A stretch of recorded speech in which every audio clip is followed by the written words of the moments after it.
Welcome to the Dark Zone, WCAK 1124 AM's presentation of 2005 Ghost to Ghost. And now your host, Art Bell. If you're one of those, your phone's probably going to ring.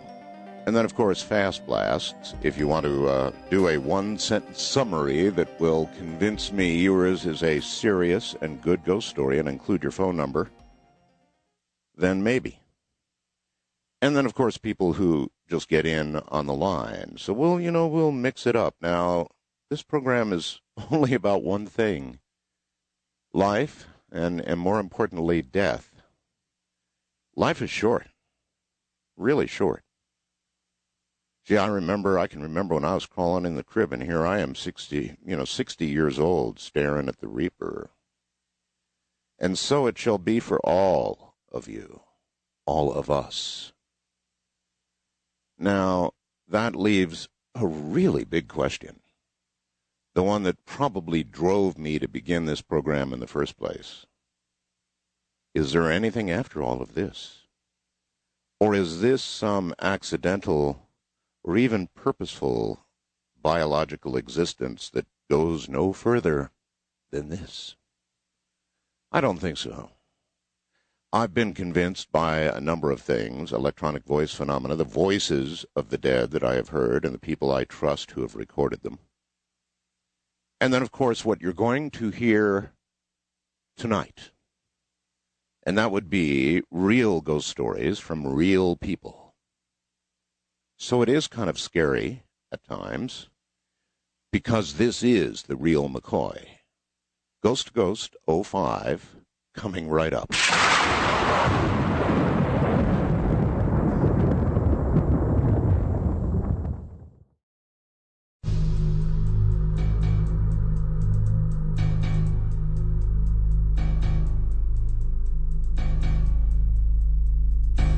As I said, these are just regular people you're about to hear.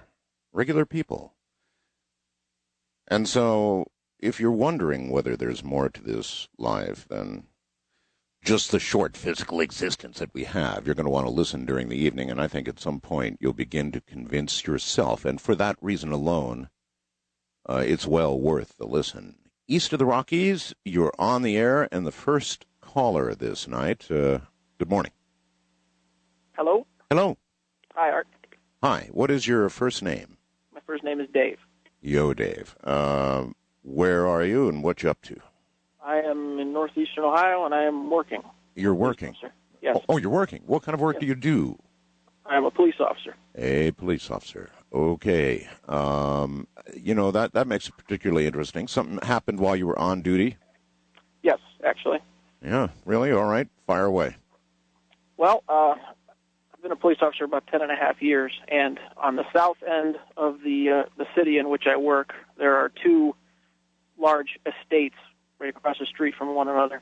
Mm-hmm. And about 4 years ago, my buddy Joe and I were working the midnight shift, and we got called to one of the estates about 12:30, quarter to 1 in the morning.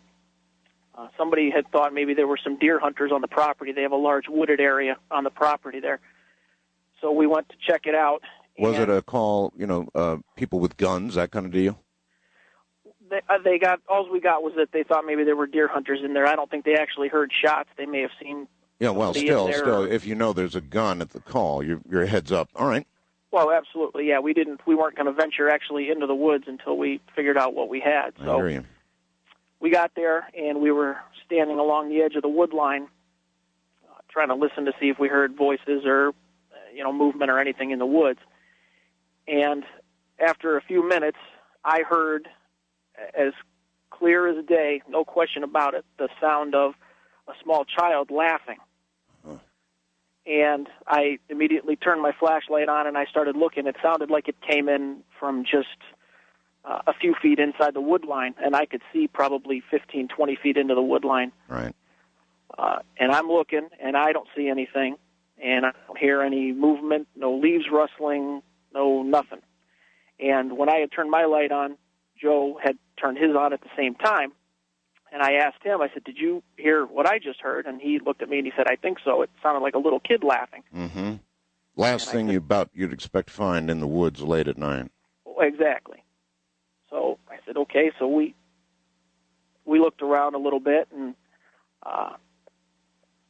we didn't see anything. Hung around for maybe another 10 minutes, and nothing came of the call. So we left, and we had referred to it a couple of times over the years, just kind of jokingly. Well, fast forward ahead to about 4 months ago, Joe and another officer got called back to the same estate, this time for an alarm at the main house.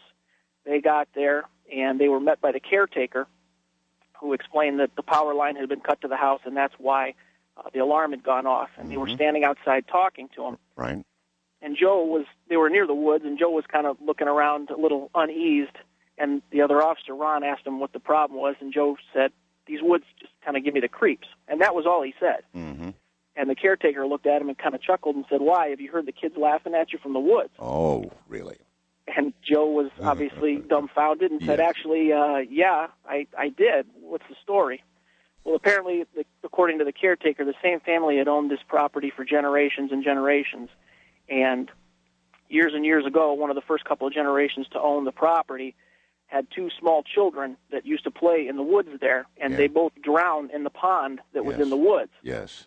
And ever since then, according to the caretaker, the family and the maintenance people and caretakers and visitors and whatnot have all reported hearing these kids laughing from the woods. God, that just scares the hell out of me, and I'll tell you why. Have you heard some of the shows that I've done with EVP?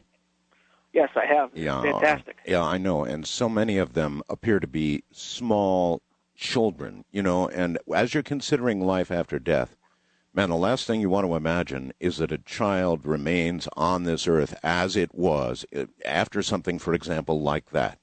Right. I mean, that's to me, that's horrifying, and even to the EVP people, it's horrifying. And so there you go. And so, so you think that what was heard was a ghost, and it was a child. Well, I know when I heard it, there was no mistake in it when I heard it. And like I said, Joe said he heard the same thing. I didn't have to ask him, "Did you hear the kid laugh?" He just said, "I heard what sounded like a kid laughing."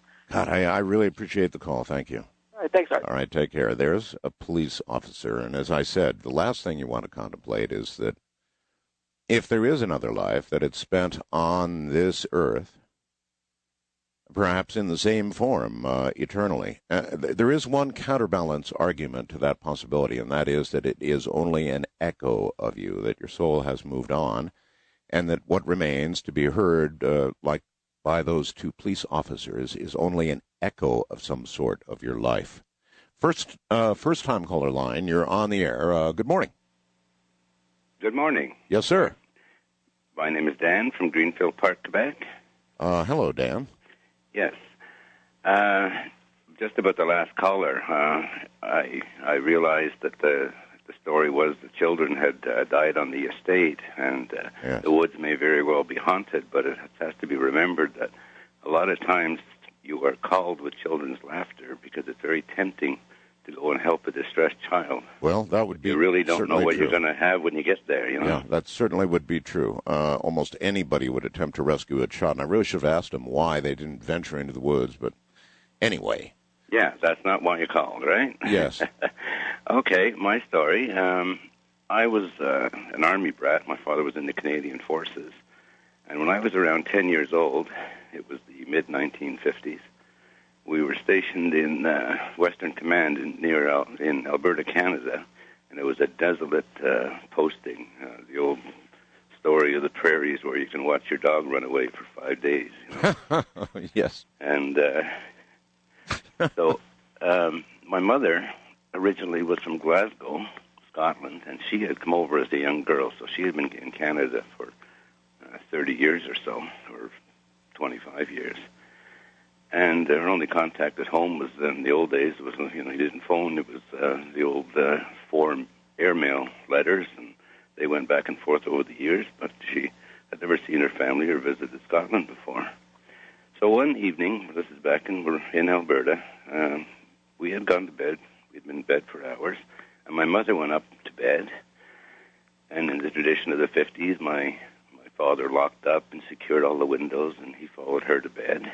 And sometime in the small hours of the morning, my mother woke up and was really felt an urge to go downstairs and pour herself a glass of water from the kitchen sink, something she can't ever remember having done before. Uh-huh. So she simply used the light from the staircase to get down the stairs. And as she got to the bottom of the stairs, she just froze, because sitting in her armchair in the living room was an old woman. And the old woman calmly gazed at her. My mother, it was probably a few seconds, though. My mother said felt she was rooted there for minutes. And then she was terrified. She ran up the stairs and she broke into her and my father's bedroom crying, and he woke up and he said, okay, well, I'll go downstairs and find out what's going on. So he came down the stairs and checked all the doors, all the windows, and of course there was no one in the house. Nothing, huh? No one. So the next morning, when they got up, my mother was still pretty upset. She hadn't got much sleep. My father said, well, I can stay home today and take care of the kids, whatever, and I'll go to work and just be with you, And she said, no, go ahead to work. I'll be okay. And have coffee with friends, and I'll get over it. So he went off to work, and he came back within an hour, because when he arrived at work, there was a telegram on his desk, and he opened the telegram, and the telegram said that my grandmother, my mother's mother, had died the night before when lightning struck the tenement houses in Glasgow. Wow. In the ensuing fire. And so there she was. And she was, well, my mother hadn't visited her, but, the old lady she saw would have put her in the long brown hair. Now then, when she looked back, it would have been exactly as she would picture my... Do you think that it's that the departed wants, I don't know, somehow to comfort the living, let them know there is still an existence, I'm still here, something, I don't know. It's really something, because they repeated your 1993 show, I believe, last night. That's right. And you had at the end of the program, you summed up by saying that before the souls depart, they want to visit the friends they perhaps want to. All right, buddy. I really appreciate the call. That's what would make sense to me. You would want to communicate, of course, to you, the closest one to you, to let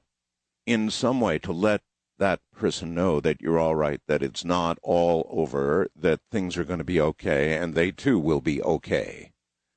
Very few by percentage make it. But that's a pretty interesting story, I would say, wouldn't you? I'm presuming they compared photographs and that the identity was firmly made, but you can see why somebody would want to get back. Wildcard line, you're on the air. Good morning.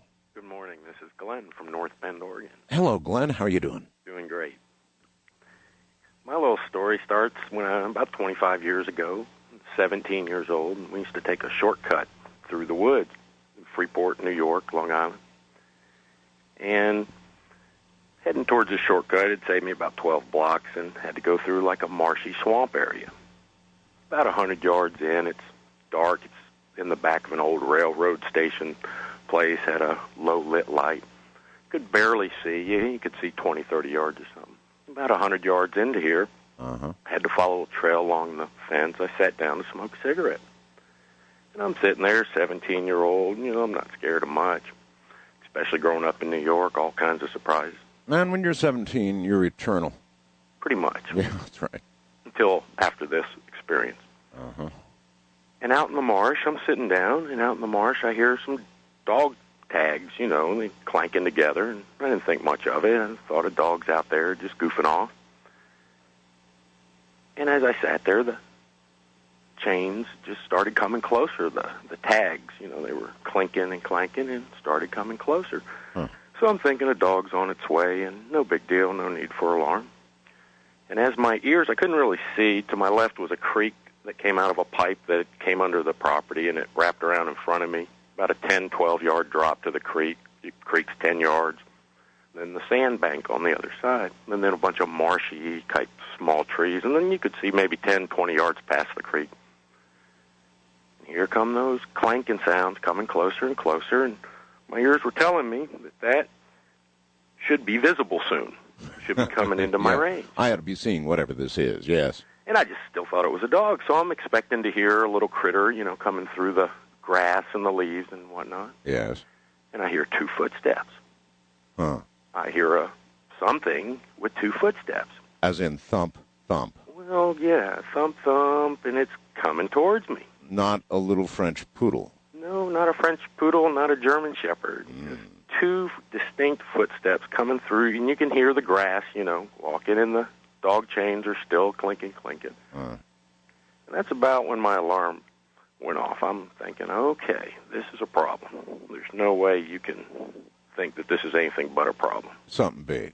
Something's wrong. And my ears were telling me that I ought to be able to see this thing. And it should be right there on the other side of the creek. And this kind of dragged on for a couple of minutes. It didn't just walk up. You ever seen a deer that was being hunted, whether by man or a predator? It doesn't matter. The deer, usually just before it's pounced on or shot, it gets this invisible communication, and it suddenly knows it's in mortal danger. Kind of like that, you mean? Exactly like that. Yeah. And I'm thinking serial killer. I'm thinking something I didn't know. Just bad. But just bad, and I was ready to go because I should have seen it. My ears were telling me it was there, but I couldn't see it. And I'm looking around trying to figure, should I go back to the right or should I go to the left? And I'm in New York, so it's not necessarily always a friendly place, and I'm out in the middle of this sump. And you can't see that good. To get to the back street of the neighborhood I was heading to, I had to make a left, about 10 yards, go across the pipe to the right, go another 25 yards, and then up the side of the hill and bring me to the dead-end street up there into the neighborhood where I'd have about 30 more blocks to my house. Uh-huh. And the trail on the other side went away from the creek. So whatever should have been down there on that bank would have had about a 30-yard trip to where it was, and I had a 30-yard trip. So I got up and bolted. I figured I could beat it. Uh-huh. I hang to the left, run to the right, and I'm in full sprint. And I'm athletic type. I'm 6'2". I understand running. If you're in that kind of fear, running is good. Running is good. Yeah, okay. And just as I got to the point where I would go up this hill, 10, 12-foot shadow, red, beady eyes, stepped up from the bank and was standing right. God, I hate red eyes. I hate red eyes. I mean, of all the... So, how, 10 feet? 10 or 12 10 or 12 feet?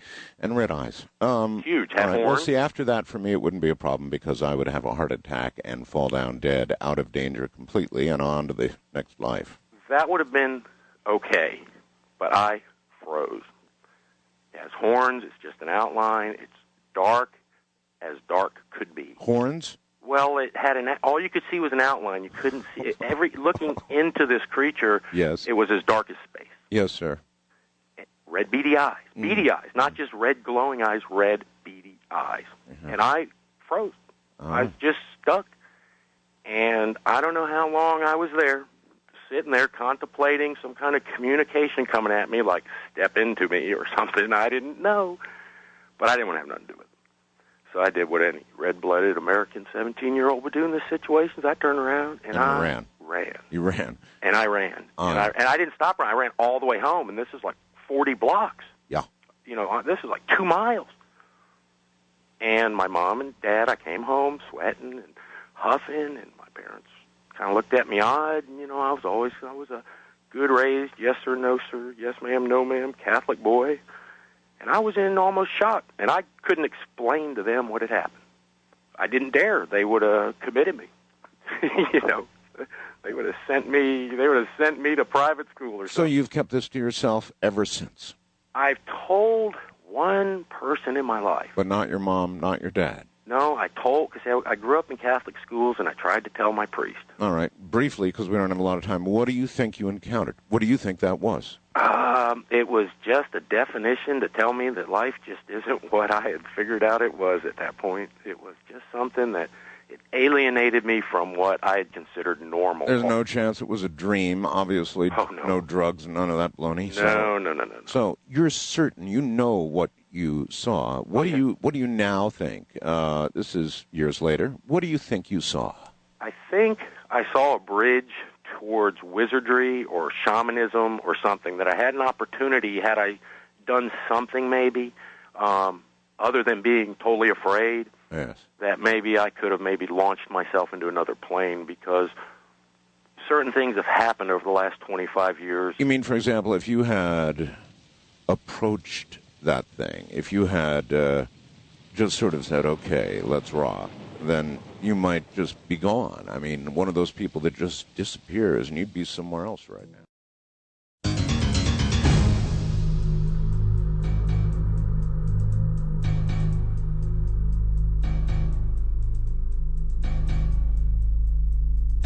No question about it. The most important question in life is about death, isn't it? And you have all of that short life to consider it. And that's what we do on nights like this. We'll just keep the stories coming. You be the judge of the person. Now, so far, I judge them to be pretty regular people. How about you? West of the Rockies, you are on the air. Good morning. Hi, Art. This is Kyle from San Antonio. Hey, Kyle. How you doing? Hi, I'm doing well, thank you. I have a story for you, something that happened when I was just a hair over 4 years old, something that scared me so badly back then and still does now, about 25 years later. I get goosebumps thinking about it. So you remember, you have clear memories of being 4. Some people don't. I guess I do, and even further back than that, I can actually remember being in the crib. Yeah, I do have some very good memories of, 3 or 4 years old around that time, but this one particular incident kind of seared itself into my brain because of how bizarre it was. All right, what happened?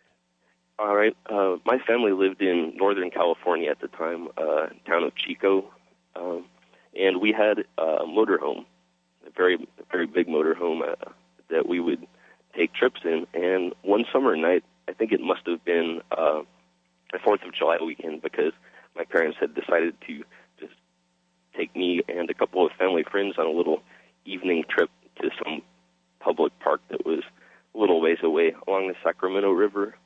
So we were in the motorhome, and we never ended up making it to the fireworks festival because of this thing that I saw. Still don't know what it is.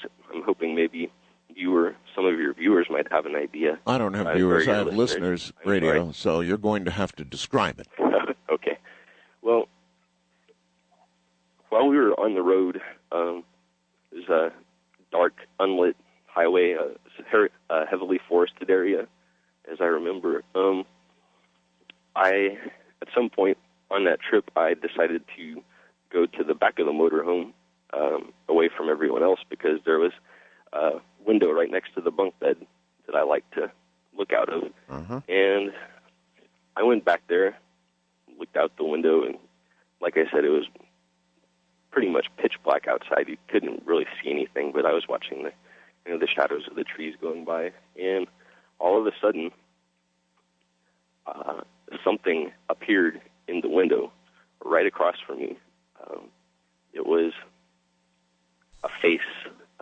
It looked like a man's face, except it was hanging upside down. Oh, brother. All right, now, wait a minute. Let me get this straight. You're in a motorhome. You're moving, or you're moving, right? Yes, we were on. Because you said things were moving by the window. It must have been a little state highway or something. And so here's an upside-down face, like this thing's on your roof looking down at you. Yeah, well, that would be the easiest explanation. Oh, crap. Yeah. It had a... And so what did you do? Well, it obviously frightened me very badly. It had these glowing eyes. The face itself had a blank expression, but the eyes looked like they wanted to do something very bad to me. So, glowing red. Well, I'm actually a little bit colorblind, Art. But glowing will do. Oh man, that's. They were glowing, and they didn't look very friendly. So I went screaming up to the front of the motorhome and freaking out, telling my parents and the couple of friends that were with us that I saw, a bad man's face looking at me through the window. And I don't know what they were thinking.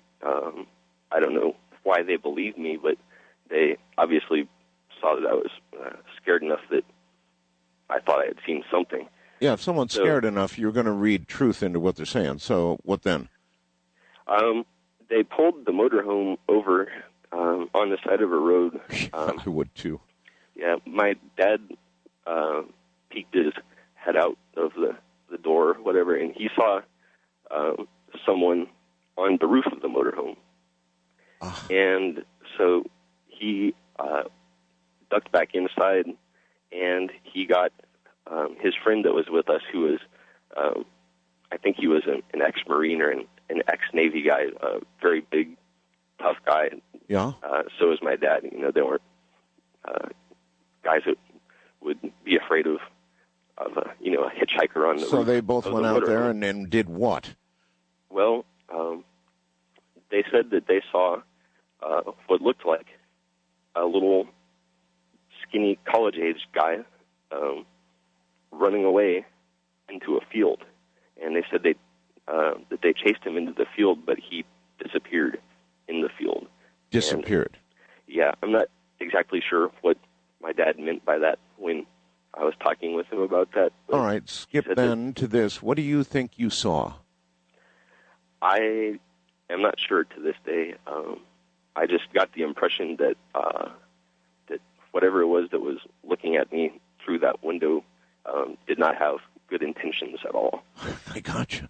All right, thank you very, very much. Going down the road, you've done that, right? Whether in a car or a motorhome, just looking out the window, watching the trees and the scenery go by, and a head upside down with glowing eyes pops upside down, staring you right in the face. Yeah. Hi there. You're on the air, Coast to Coast AM with, Ghost to Ghost AM. Okay, Dana, we don't allow last names on the air, so I had to bleep that out. So suffice to say, it is Dana calling from where? Calling from Arizona. Thanks to Clear Channel and KFYI, your signal's coming in loud and strong over this Halloween Eve tonight. Way to rock with the promos. So you have a story for us? I have a story. I have a son, Dylan, who, when he's about the same age as I was when this happened. And the story I'd like to dedicate tonight for all the children, the listeners, who either their parents have said they could listen to your show or they've had to wait for their mother and father to go to sleep. So I honestly hope it's not too many children listening. Really, I do. There might be a few. A long time ago, when I was young, I was very fortunate because my best friend was also my cousin. It had been a Friday night, and I was going over to my aunt's and uncle's farm to do a sleepover with my cousin Kelly. And late that night, it was a great night, but we had heard noises coming from his window, from the outside of the farm window. Now, I'm sure that many of the young listeners from time to time might have heard noises coming from their window. Now, my uncle and aunt had a big farm, but the farm was right next to the old Mesa Cemetery. So that's where these noises were coming from. Early Saturday morning, we got up. Kelly and I loaded our Daisy Red Ryder BB guns and proceeded to... Heavy armament. Yes, heavy armament of a time that's long gone here from things like that. Yes. But we took our guns and loaded them with BBs and got ready to sneak out of the house to go over to the cemetery to see what could have been going on last night and the noises that we heard. As Kelly and I were leaving out very quietly out the door, his two younger brothers, Steve and John, had woken up, and they saw us, and they wanted to come. So in lieu of waking my Aunt Helen or Uncle Wayne up to let them know what we were doing, we took them with us, too. So off we went into the early morning with our Red Ryder BB guns for an adventure. Hunting ghosts with BB guns. That's good. Exactly. We were a little scared, but we couldn't let Kelly's two younger brothers, Steve and John, know that something might be wrong. Yes. And as we got to the cemetery, it was very ominous, and my heart started to race. And they have these old cypress trees there, the Italian cypress trees that get so big. And the large trees in the cemetery cast a dark shadow. And as we walked, you could feel your heartbeat moving. And then the shadows seemed to be following us as we walked down the long, lonely cemetery road. Now, as we walked, Art, we came to what looked like a pile of fresh dirt. And as we got there, sure enough, there's this pile of dirt about 4 or 5 feet in height. Pretty big pile of dirt. was a big pile of dirt. Now, if you've ever seen a gopher dig a hole, how it throws the dirt out, you get the fresh dirt, and then it kind of starts to dry. Yes. And this is what this pile was like. There was no shovel digging chumps or anything. This was a pile of fresh dirt like that. Got it. By the pile of dirt was a hole that was about 7 or 8 feet. And by the hole in the pile of dirt laid a casket that was all charred and burned out. Oh, now, man. We looked at the casket not knowing what might be in the casket. We were going to see a body, where we're going to see bones, what we were going to see. I'd be voting for a body, probably. Well, there's like a smell of a burned, kind of a singeing burn smell. Oh. We get to the casket, and we look into the casket, and what should we see? Not a thing.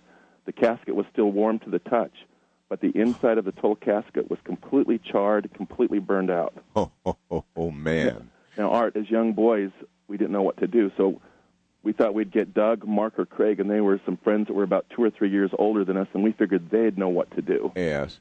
So we ran off down to get Doug, and he came back with Mark and Craig, and they decided they would take the casket and take it over to Doug's barn and put it there for safekeeping until we could figure out what to do with it. Why? Well, we didn't know what else to do with it. We found the casket, and finders keepers. Yeah, we didn't know any better as young boys. I guess. We took the casket and put it over at Doug's house and kind of hid it in the back of the barn until we could figure out what to do with it. Yes. Many years have gone by. The casket's been used for haunted houses. It's been used for spook alleys every Halloween, but nobody really knows the true story of what happened and how it came to be. And one year, the Emerson School was doing a haunted house, and they had wanted to use the casket for their haunted house. And somehow I had gotten volunteered to have to lay in it dressed as a vampire. And I could only take about an hour of it because it just creeped me out, just being in that casket. So whatever happened. But through all these years, there's always been 3 questions in my mind, Art, that what could it have been? Was it damnation, resurrection, or just grave robbers? God, I don't know. But that's one hell of a story. Thank you very much. A burned-out casket. Finders keepers. As it relates to caskets, can you imagine? Still all warm. As if, I don't know, it sprang from the dirt or something, all by itself, and the occupant gone. Nothing but heat left. Finders keepers. God, only kids, huh? Hi, you're on the air, Ghost to Ghost 05. Welcome. Are you talking to me, Art? I am talking to you, sir. Okay. What is your first name, and where are you? Well, it's Ivy, and I'm Phoenix, Arizona. Okay, Ivy, what's up? Okay. Well, you asked for somebody to send you email on ghost stories. I've had several ghostly experiences. All right, well, we only have time for the scariest of them all. All right. Well, we were living with my in-laws at the time. I was married, and I was working the night shift, and it was my night off. Everybody else upstairs sleeping, and I was sitting in a semi-darkened living room, lit only by a street light outside, meditating on nothing in particular. Suddenly there was a presence in the room by the TV. Nearly everyone's had the experience of sitting in a crowded auditorium and felt someone staring at the back of their head. Sure. Turned around and looked at that one person. That's how I sense entities. Anyhow, I've had several such experiences, but this one was very strong. I also sensed basic emotions such as anger, fear, confusion, and so on, and I was sensing great fear. I saw nothing but the inside of the room. I said something like, "It's okay, go outside and someone will be there to meet you." In just an instant, whatever or whoever it was beside my chair and gave me a hug that almost knocked the wind out of me. A hug? There was no physical feeling to this, but it was definitely a powerful hug. And then in an instant, it was gone. I spent the rest of the night wondering exactly what had happened. The next day, while I was sleeping, my mother-in-law called Uncle Harold, her 90-year-old brother-in-law, who lived across town, to see how he was doing. There was no answer, so she took a key to his house and went over to check on him. When she got there, she could see him sitting in his easy chair, but there was no response to her knock, so she let herself in. The best guess was that he had died at the exact time that I had received my visitation the night before. It was after I got up and told them of my experience the previous night, and they informed me of Uncle Harold's demise. That led to some interesting conversation. God, I bet. No doubt in your mind about where that hug came from, right? Pardon me? No doubt in your mind about where that hug came from. Oh, I have no doubt at all. Uncle Harold and I were very, very close. And he had willed his house to my mother-in-law, and since we didn't have a home at the time, we moved into there. It was just full of his little inventions. He was quite the inventor. And when I got a novice ham license, I was privileged to use the same antenna that he had used to contact Admiral Perry on at least one of his polar expeditions. Well, it's thank you very much for the call. It's always wonderful to move into a house where, if you're a ham radio operator, where there's already an antenna. But in this case, a hug, huh? Yes, already indications of a sort of an early theme that the dead want to come back at least long enough to let somebody know that they're all right, or in some way give them an indication. I believe I had such when my father passed. Is it that, or is it that you're looking for something? Well, I can tell you honestly, I certainly wasn't. In the case of my dad, it was a little bat that landed on our porch on the morning of his passing. It was so unusual, it stayed the day and it just left, and it was fine, but this bat just flew virtually right down to my feet on the front porch, and it was bizarre. Anyway, I think that those who pass do try to let those who remain know in some way, sometimes very graphically, that they're still there. Good morning. You're on the air, Coast to Coast AM, Ghost to Ghost AM with Art Bell. Hi, Art. Hello. Hi, this is Mike from Vancouver, Washington. Good morning, Mike. Hey.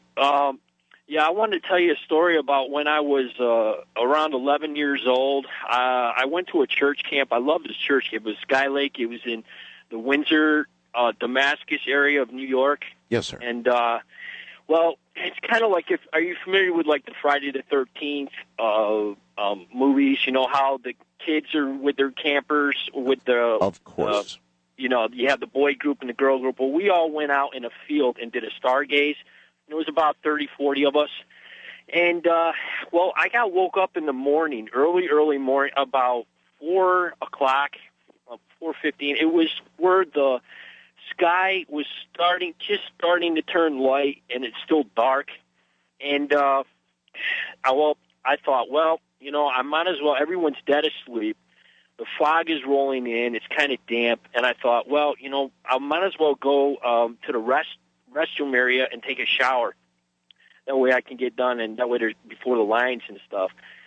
So I went over, and there's this shower area with a bathroom area, like 8 stalls in the boys' room, and it's located next to this forest line, about a football field away from where the group was. Yes. So I went over and walked into the bathroom, and got my stuff, and I sensed something like a presence, and I just kind of dismissed it because I didn't know. I was only 11 years old. I wasn't really thinking about anything bad or anything. And then I heard like a giggle, like a little kid, and I start looking underneath the stalls, and there's nobody there. And I looked out the window. I could jump up and look out the window, and everyone's asleep.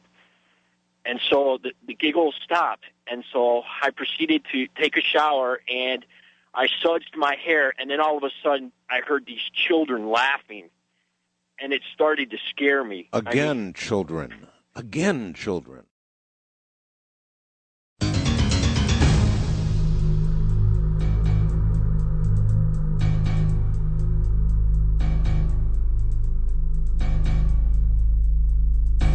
Good morning, everybody. It's your program, and therefore directly to the lines we go. First-time caller line, you're on the air. Good morning. Hello, Art. Hello, sir. Hi. Yeah. What is your first name, and where are you? Okay, my name is Michael, and I'm from Vancouver, Washington. And I was in the middle of telling you about my story. I was in the shower, and I heard these children laughing. Start to laugh. Yes.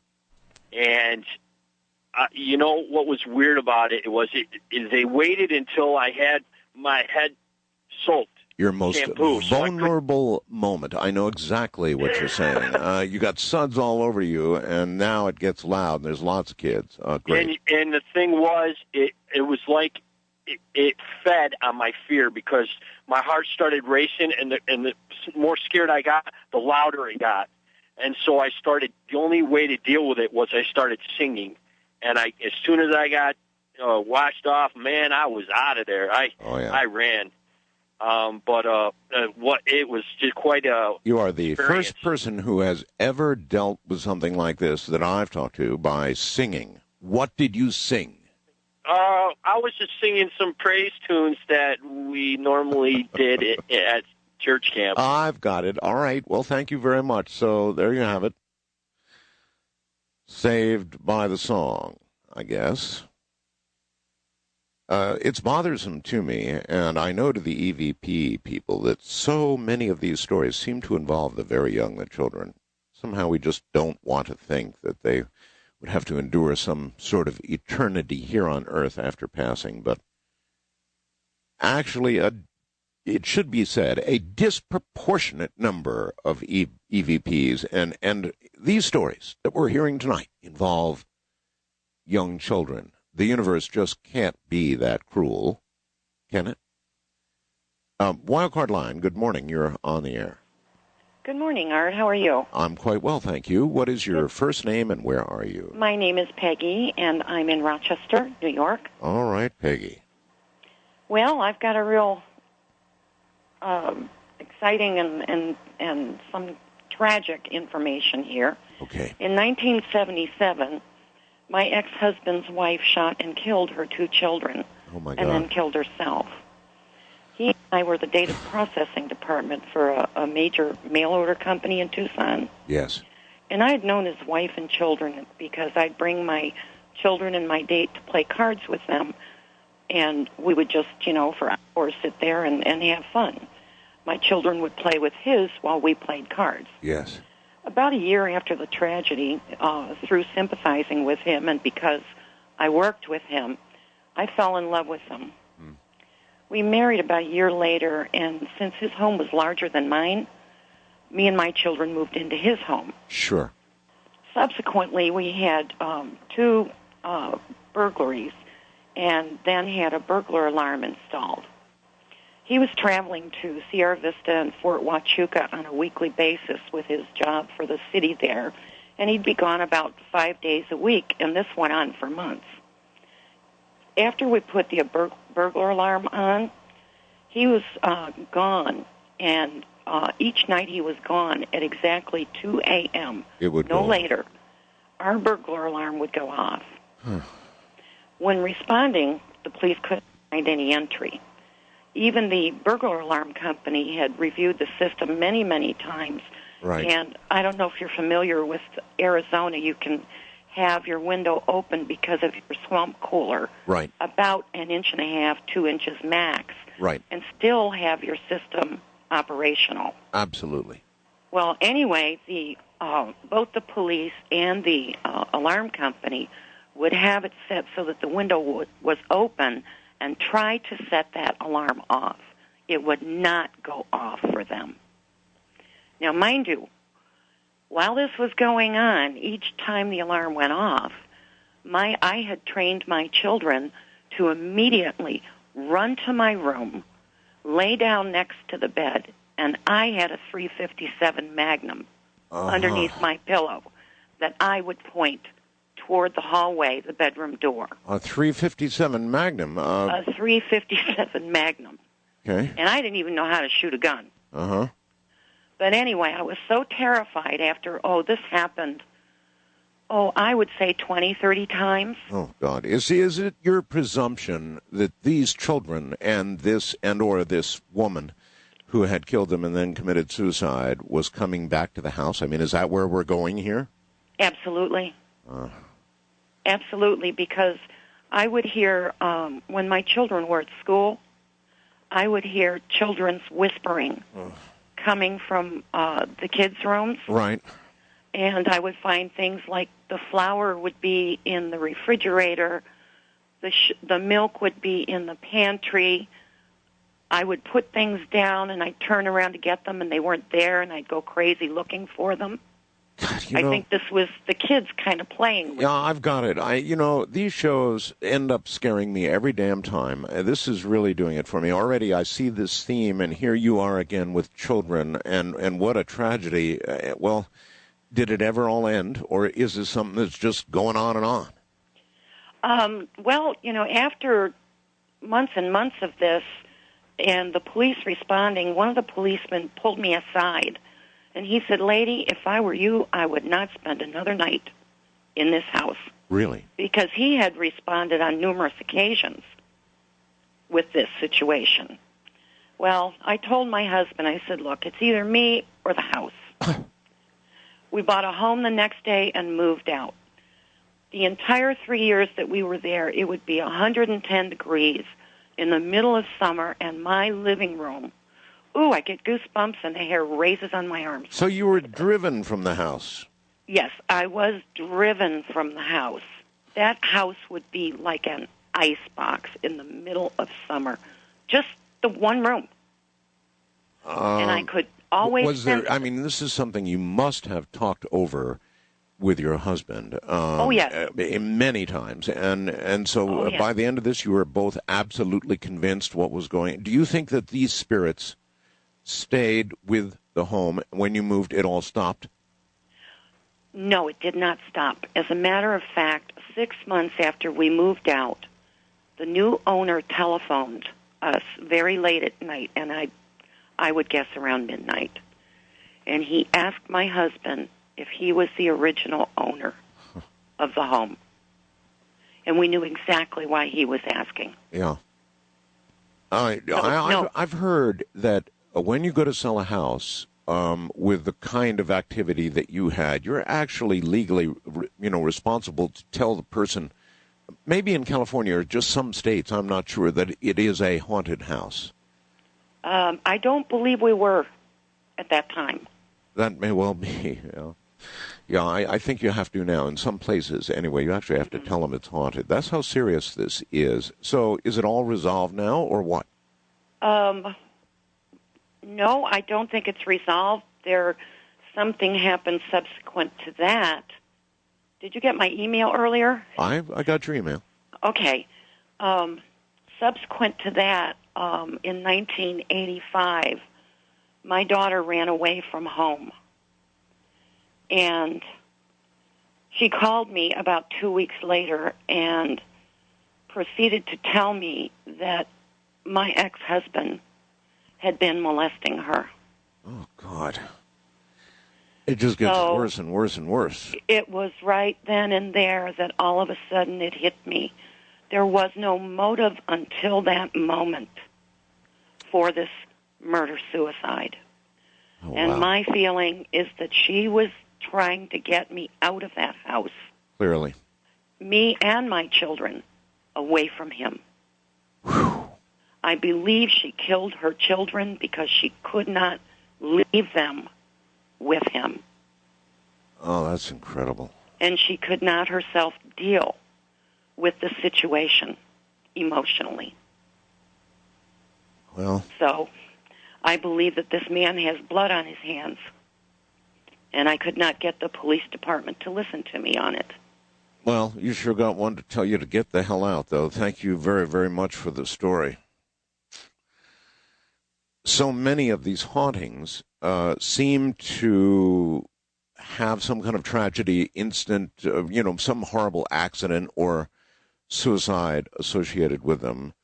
Could it be, of course, we frequently speculate that souls are held here on Earth or in some kind of purgatory when it's something like what was just described. East of the Rockies, you're on the air. Hello. Hi. Hi.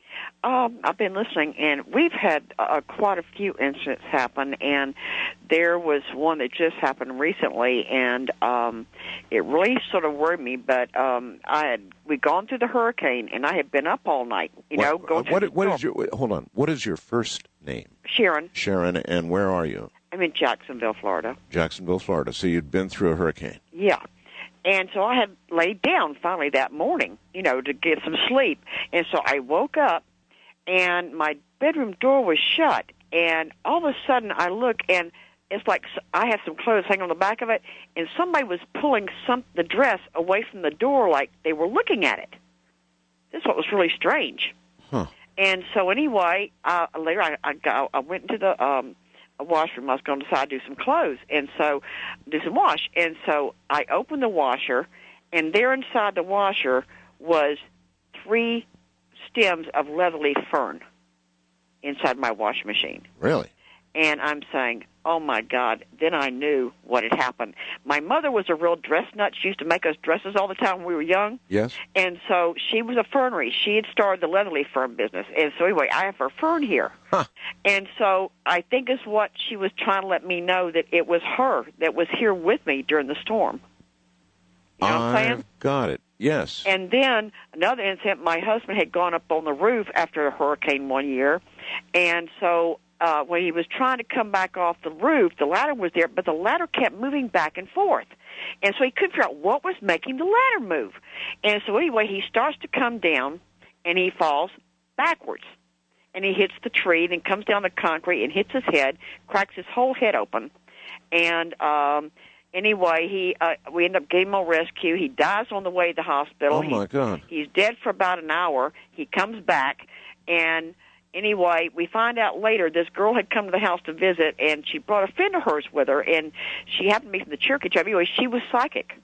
And she said, there's somebody in this house. There's a spirit in this house. And so she goes to start to me, said, there was an accident not too long ago. And I said, yeah. She said, wait a minute, slow up. You don't die for an hour. He was dead for an hour, and he came back. He was sent back. No, you don't. Yeah, he was. They verified. I mean, I heard on the radio if they were lifting off with the helicopter. I was in the office. They were emergency. And if are you saying that he was declared dead? Yeah, he was declared. Yeah, they said patient just died, and so I went back later. and They said he was dead for right at an hour on the way to the hospital, all the way from where we were at to. They had to go to another place because it was storm. They had to go to another place. Well, that alone is just absolutely astounding. Well, I know it's happened to a lot of people I know, but anyway. Anyway, she was telling me, she said, well, I'm going to tell you who this was or why this accident happened. And she starts to describe this young man, and then she tells us that it was my brother-in-law. He was trying to warn my husband not to get on the ladder because my husband didn't notice he'd put the wrong end of the ladder down. He had the rounded end instead of the flat end. Oh. He was trying to warn him not to get on the ladder. And that's why the ladder was shaking. Yeah. And so anyway, he said Jim was trying to save his life. That's my brother-in-law. Got it. And so anyway, then she says, Paula, he's standing right behind you. We were sitting at the counter in the kitchen and the sink and all that's right behind me. And she said, Paul, and she never even knew, she described him to a T. He was standing there making himself coffee right behind me. And I went, oh my God. And so then another incident happened with my father-in-law. And my grandchildren were here, and one of them turns around and looks out the window and says, who's that old man walking across the yard to the shed? And so I went, oh, my God. So I showed her a picture. I said, is this him? She says, yeah, that was my father-in-law. And, I mean, we've had so many instances. Like my grandchild, he showed up after he passed away. All right. Well, it seems to, thank you very much, run in the family then. Anybody out there watching the show Medium? It's kind of interesting, actually. I believe they ran 3 in a row this night. It's the story of Alison Dubois. Alison Dubois lives down in Phoenix. She's a real person. I'm trying to get an interview with her, by the way. I'm working on that, even if I have to do it during the day and tape it or something. God, I really want to interview Alison Dubois. But in the show Medium, she frequently has what you just heard, encounters actually seeing a person who is dead in trying to resolve some kind of situation, ongoing tragic murder or something associated generally with crime because she works for the district attorney.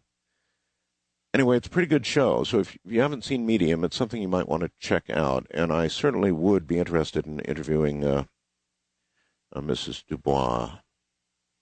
Can you imagine that? West of the Rockies, you're on the air. Hi. Hi, Art. This is Debbie in Sutherland, Oregon. Hello, Debbie. You're going to have to speak up and yell at us. You're not too loud. So okay, get real close better? to... Oh, that's much better. Okay, this is my shape-shifting. Could be ghostly, could be not. It's okay. About 1 o'clock in the morning. I stepped out on the front porch to put some dry food out for the cat. Right. And evidently I scared some kind of a creature that was eating off the porch, and when I got out there and shut the door, it was down at the bottom of the stairs on the driveway. Now, what kind of creature? I mean, how much of a description? Well, it was small, round, didn't see any legs, couldn't see its face, it didn't turn around. It had long brown hair that hung to the ground, and it started to move, and it waddled as fast as it could, which wasn't very fast. Waddled. It really didn't have any legs. It was kind of waddling, and as it moved down the driveway, it started to grow, get taller, and the brown hair was gone. It became short hair, dark hair. The legs grew as it went down the driveway. It wasn't making a sound. And I thought, as it's going down, I'm thinking, raccoon? No. It gets to the end of the driveway, and it's tall like a deer, and I think deer. It runs across the street. It's not making a sound. It clears the sidewalk across the street with 1 foot. At that point, I heard a hoof print. A hoof print? A hoof print. So we're talking about some kind of shape-shifting creature. It ran across the lawn, the front lawn of the people across the street. They also have a concrete patio right after the lawn. At that point, it made no noise as it went across this patio. At that point, I could see that it was growing long black hair, and it was running, and it was flowing out behind it. Wow. I watched it until it got all the way past all their lights. The street was well lit. Just let me stop you long enough to ask, you actually could visually see the hair growing? Yes. I saw everything from the bottom of my porch to the end of the driveway to the 1 hoof print on the sidewalk, cleared the lawn, made no noise. It was going across their patio, and it started to grow long hair, black long hair that flowed out from behind it. That's straight out of some kind of movie. I don't know, and I watched it until it went into the darkness. Now, I had my porch light on. We have a street light out in front of the house. People across the street have their porch light on, which was unusual for 1 in the morning. We live in a cul-de-sac. The street's not very wide. At the end of the cul-de-sac, a creek runs through there. The people at the end have a nice creek through their backyard. A creek runs through it. Yeah, so it ran into the darkness. A couple of days later, I went over to the lady that lives in the cul-de-sac, and I went in and I sat down and I told her all the thing, and she sat there and stared out the window for a moment, and she said, well, I guess things happen. And she thought for another moment and said that she sees all kinds of animals come up from the creek all the time.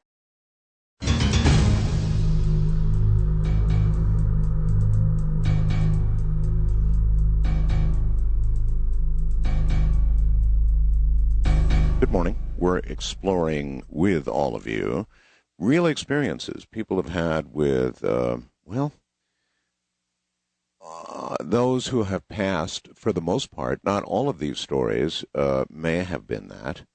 And you have to imagine that in addition to human spirits that for whatever reason may remain or remain in contact with some of us, there are perhaps spirits that have never been nor ever will be human. First-time caller line, you're on the air. Hello. Hello, this is Keith. How are you doing? Hi, Keith. Where are you? I am in Hastings, Minnesota. Hastings, Minnesota. All right, welcome. You have a story, no doubt. Yes, sir. It's from a book that I've written on my experiences as a person who's been sensitive to those sorts of things over the years. And it's called The Mineral Springs Sanitarium. This is a true story. And the Mineral Springs Sanitarium was a tuberculosis center. Yes. Built in the early 1900s down in Cannon Falls, Minnesota. It was kind of way out in the sticks. Well, anyway, when we were back in high school, me and some friends decided to go down there, and we didn't know where it was, but it turned out that a friend of the family had a mom who worked there, and she told us where it was because it was abandoned. So we went out there to shoot a music video. We just kept on getting this weird feeling, and you can imagine it's just like a standard hospital. You know, it's 4 floors, an elevator on one end, and a staircase on the other end. And we went in the place, and there were still beds in the rooms and files in the filing cabinets.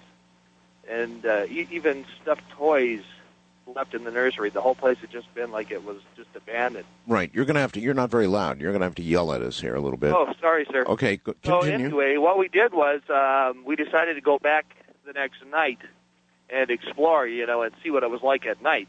And so we went there, me and a friend of mine, and we took some baseball bats with us because there were rumors of, like, satanic cults and stuff down there, of course. You know, it's urban legend stuff. And anyway, we went down there, And we decided to start at one end of the building, and she took one side of the hallway, and I took the other side, and we'd go in the room with the flashlights and the baseball bat and see if anybody was in there. And if nobody was in there, we'd shut the door behind us and leave. Well, we did this for like the first floor, the second floor, and finally we got up to the third floor of the facility, and we were about halfway down the hall. And all of a sudden, I come out of this room, and I shut the door, and nobody's there. And we're going on to the next door, and all of a sudden, bam, one of the doors slams behind me, and I turn around, and she looks at me, and it happened to be the room that I just come out of. Well, we're trying to explain it off. I might have missed somebody, or maybe it was the wind because there was some broken windows. So I go back to the door, and the handle's still jiggling. And that's when I realized that the door opens in, not out, and I had shut the door behind me. So I opened the door and look into the room, and it was a room that didn't have a closet or anything in it, and the glass was still in the window of this room. And she looks at me and goes, we should get out of here. So I'm like, okay, I'm with that. So we turn around and we start heading down towards the stairwell, which was maybe about 50 feet away, and we made it about halfway there, and all the doors on that floor started opening and slamming as hard as you could open and slam a door physically. Yes. That's how hard these doors were slamming. Oh, all by themselves. Yep. So you no doubt readied your baseball bat to combat this force. No, we got the heck out. We ran like crazy. Yeah, that's right. That's what I did too. The car was maybe about 50, 60 yards from the building, and we got there, and I'm fumbling through my keys. It's like a horror movie. And I'm like, stop, I got to get in the car, got to calm down. And we sat there by the car, and we could still hear all the doors in the building opening and slamming by themselves. That'd do it for me. Yeah, no doubt. But here's the really weird thing, Art. There was a contractor who bought this property, and the city of Cannon Falls was blockading him because he wanted to put in, like, condominiums down there. Yes. And, one night the building mysteriously burns down, so then he can go ahead and forward with his work. Now they're building houses on that.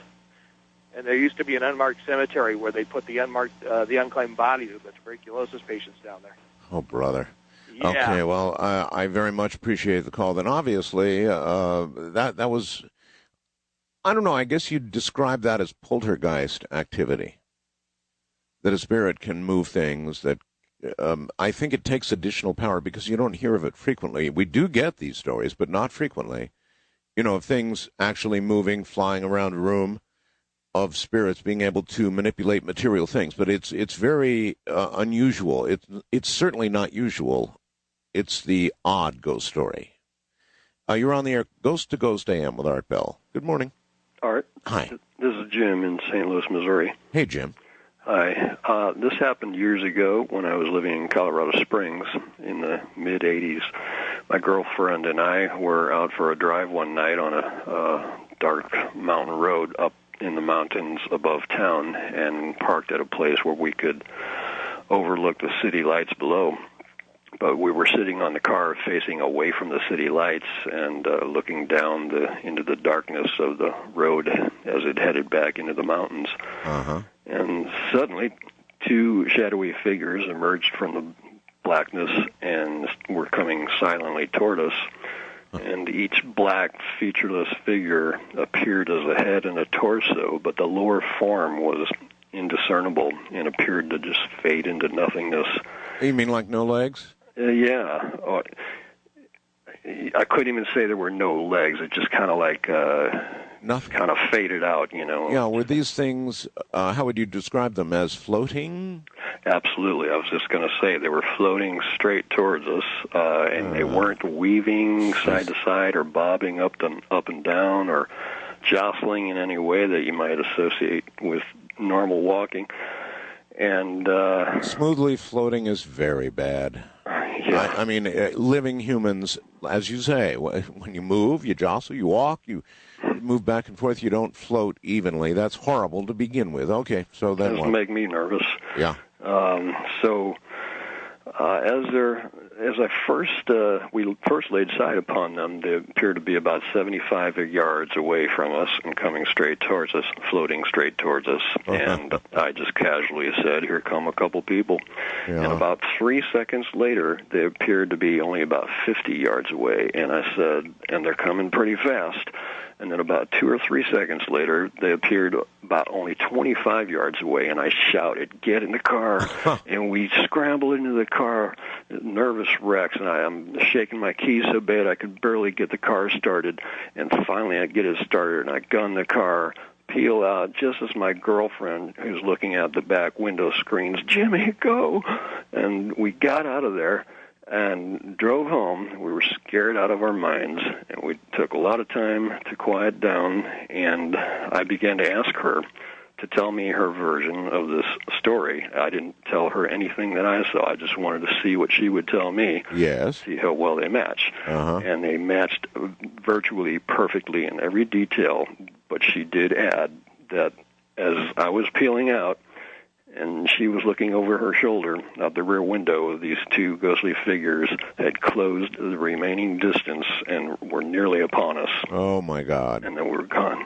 Yeah, and she would have, of course, been the only one to have seen that, looking back, telling you to get the hell out of there. Yeah, I've got it. Right. And you would think by that close, something more detail would have come into view, but she didn't mention that any did, or that they diverted off the path. Well, there's probably a silly question for you because you have no way of knowing, but had you not made it the hell out of there, what do you think might have happened? I've wondered that all these years, and I have no idea what would have happened if it just would have gone poof and it was gone, or what turned out to be people, But I've had doubts as to whether it's people, like riding bicycles or something, because even then you would still see some wavering of some kind, or maybe hear the bikes. Plus, well, a rational human brain tries to make sense out of something that makes no sense at all, like floating parts of bodies. Very bad. I never could imagine anybody taking that kind of chance coming upon us because, for all they know, we could pull out guns and blast them down, So it just kind of casts a little more doubt on the likelihood of just being a couple casual strollers, Well, I'm glad you're here to be telling us the story, and probably you're only here because you took off. Thanks for the call. Thank you. Take care.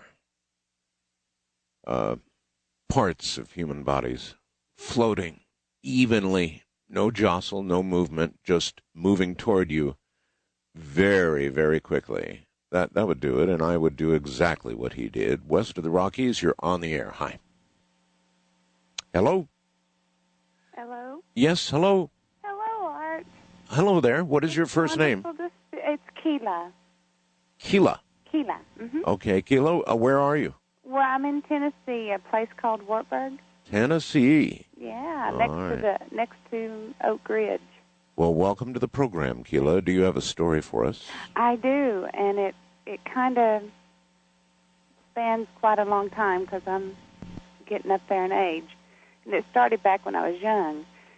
The house that we lived in wasn't very old, and it had an upstairs to it. It had 13 steps to the top of the stairs. Mm-hmm. And when I was young, when I was little, I slept, of course, downstairs close to my mother. But then as I got older and as the brothers and sisters grew out of the home, I finally got my own upstairs room. Boy, there's nothing like that, huh? If you've got brothers and sisters to finally get your own room, that's hot stuff. Especially out of 6 other brothers and sisters. That's right. That's like winning the lottery. That was it. Well, anyway, everybody that would come over, cousins and friends and, just whoever, they would go upstairs and, you get hungry and I'd run down and get something. All of them. All of my nieces, all of my nephews, all of my cousins and friends hated going upstairs. They didn't want to go up there. They kept telling me things would happen to them. Well, nothing ever happened to me. So it didn't bother me. I wasn't afraid of any. So I'd laugh because it would keep everybody out of my room. I didn't have to hide my stuff. Right. All right. So I just jokingly to myself, would say, thanks, Joe, especially if somebody come over that I didn't want to come up to my room, and didn't think anything about it. Well, I went to visit my cousin in her new house after she'd had her baby, and because me and my cousin were real close. Well, we still are. But anyway, I was rocking her baby in the living room, and my cousin, you have to understand, from upstairs, she was skittish anyway. I called her Shaky Jake because anything scared her. Uh-huh. And we were in the living room, and I was rocking the baby, and we kept hearing these noises. And they were coming from down the hall where the nursery was at, but the baby didn't sleep in the nursery. And so we, she wasn't going to go investigate by herself, so I had to go with her holding the baby. Right. We go in and open up the door, and in the middle of the room is this big bird, way back when they had big bird that would talk, and I'm sure they still have them, and a Teddy Ruxpin that would tell stories. Okay, well, they were carrying on. It was like they were talking to one another. And so me and her start laughing. It's like, oh, you've left the toys on. You're scared for nothing. We go into the room to turn them off, and it's at that point that we realize they're not on. Their little thing is on off. And to top that off, it has no batteries in it. Uh-huh. Oh, my God. And these toys have animated and are in some sort of dialogue with each other. That's and what, yeah. No batteries, no on switch, nothing, huh? Right. Okay. I'm not a scaredy cat, Art. Maybe I should be, but I'm not. It really, I kept thinking, it's something to do. It's a new toy. They've, some kind of manufacturing thing. Yeah. My poor cousin, it was not very long that she moved out of that house. Well, I'm with your cousin, perhaps because I understand how impossible that is. Anyway, she took off, huh? Well, after she had moved, and I guess it was a year or two later, I went back up to visit her at her new house now. And we were laughing, cutting up, talking about how everybody hated my upstairs bedroom. And how she kept saying that's haunted, and she never did go back upstairs. I was laughing about that because here she was a mother now, and she still wouldn't go upstairs in that house that I used to live in, my home. Well, I thank you. I don't blame her.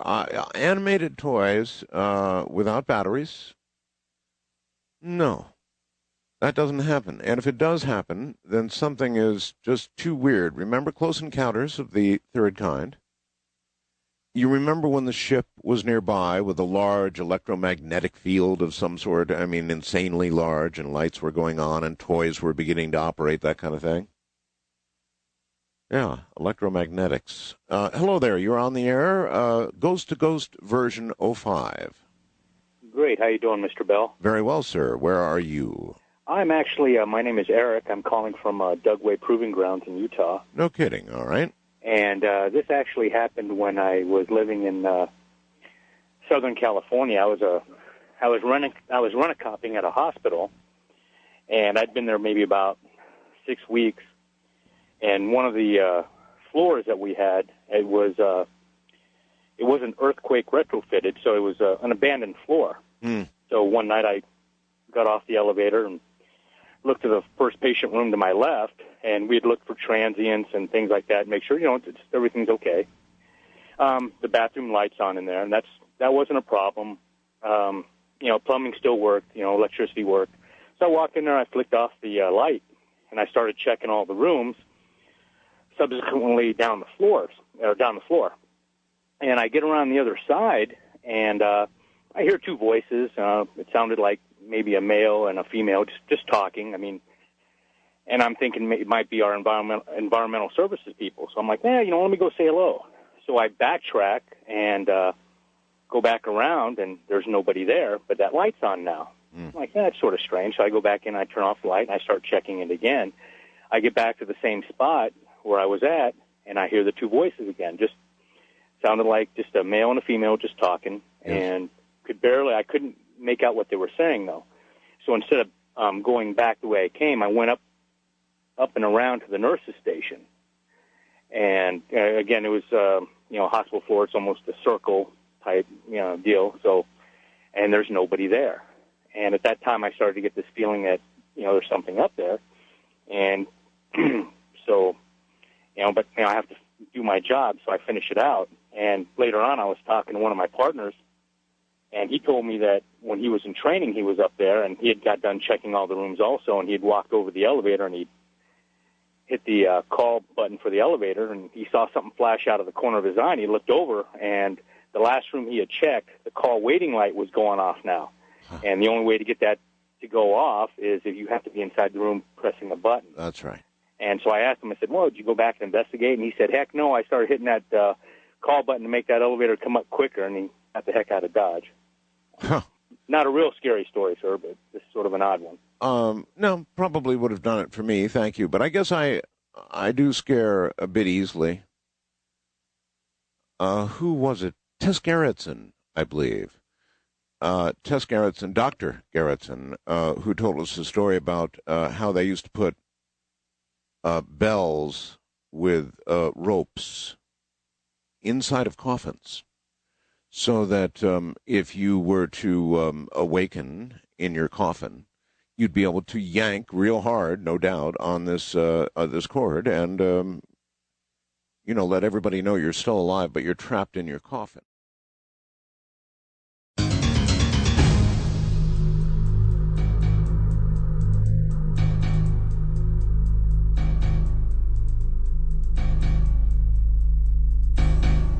Most of you have good hearts. That's one good part of all this. I mean, so much of this is virtually heart-stopping that the majority of you calling who have been through these experiences, you've just got to have good hearts, right?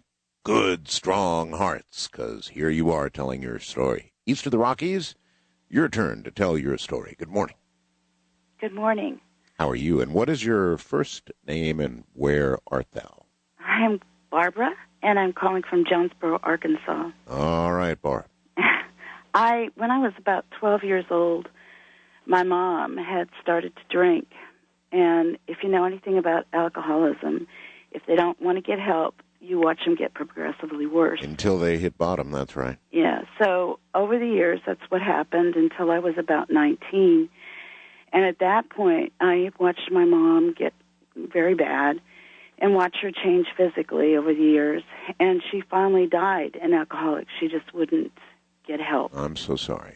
But one day, about 3 months after she died, I had gone back to the house where I was not living at home at the time. I went back to help my dad, and there were some dirty dishes in the sink, so I decided I would wash them up. And I was just kind of not thinking about anything, looking out the window at the backyard where I used to play. And I just felt like somebody had walked in the room and was standing next to me. And I looked over really quick, and there's my mother standing. But she looked at me, and I was so shocked.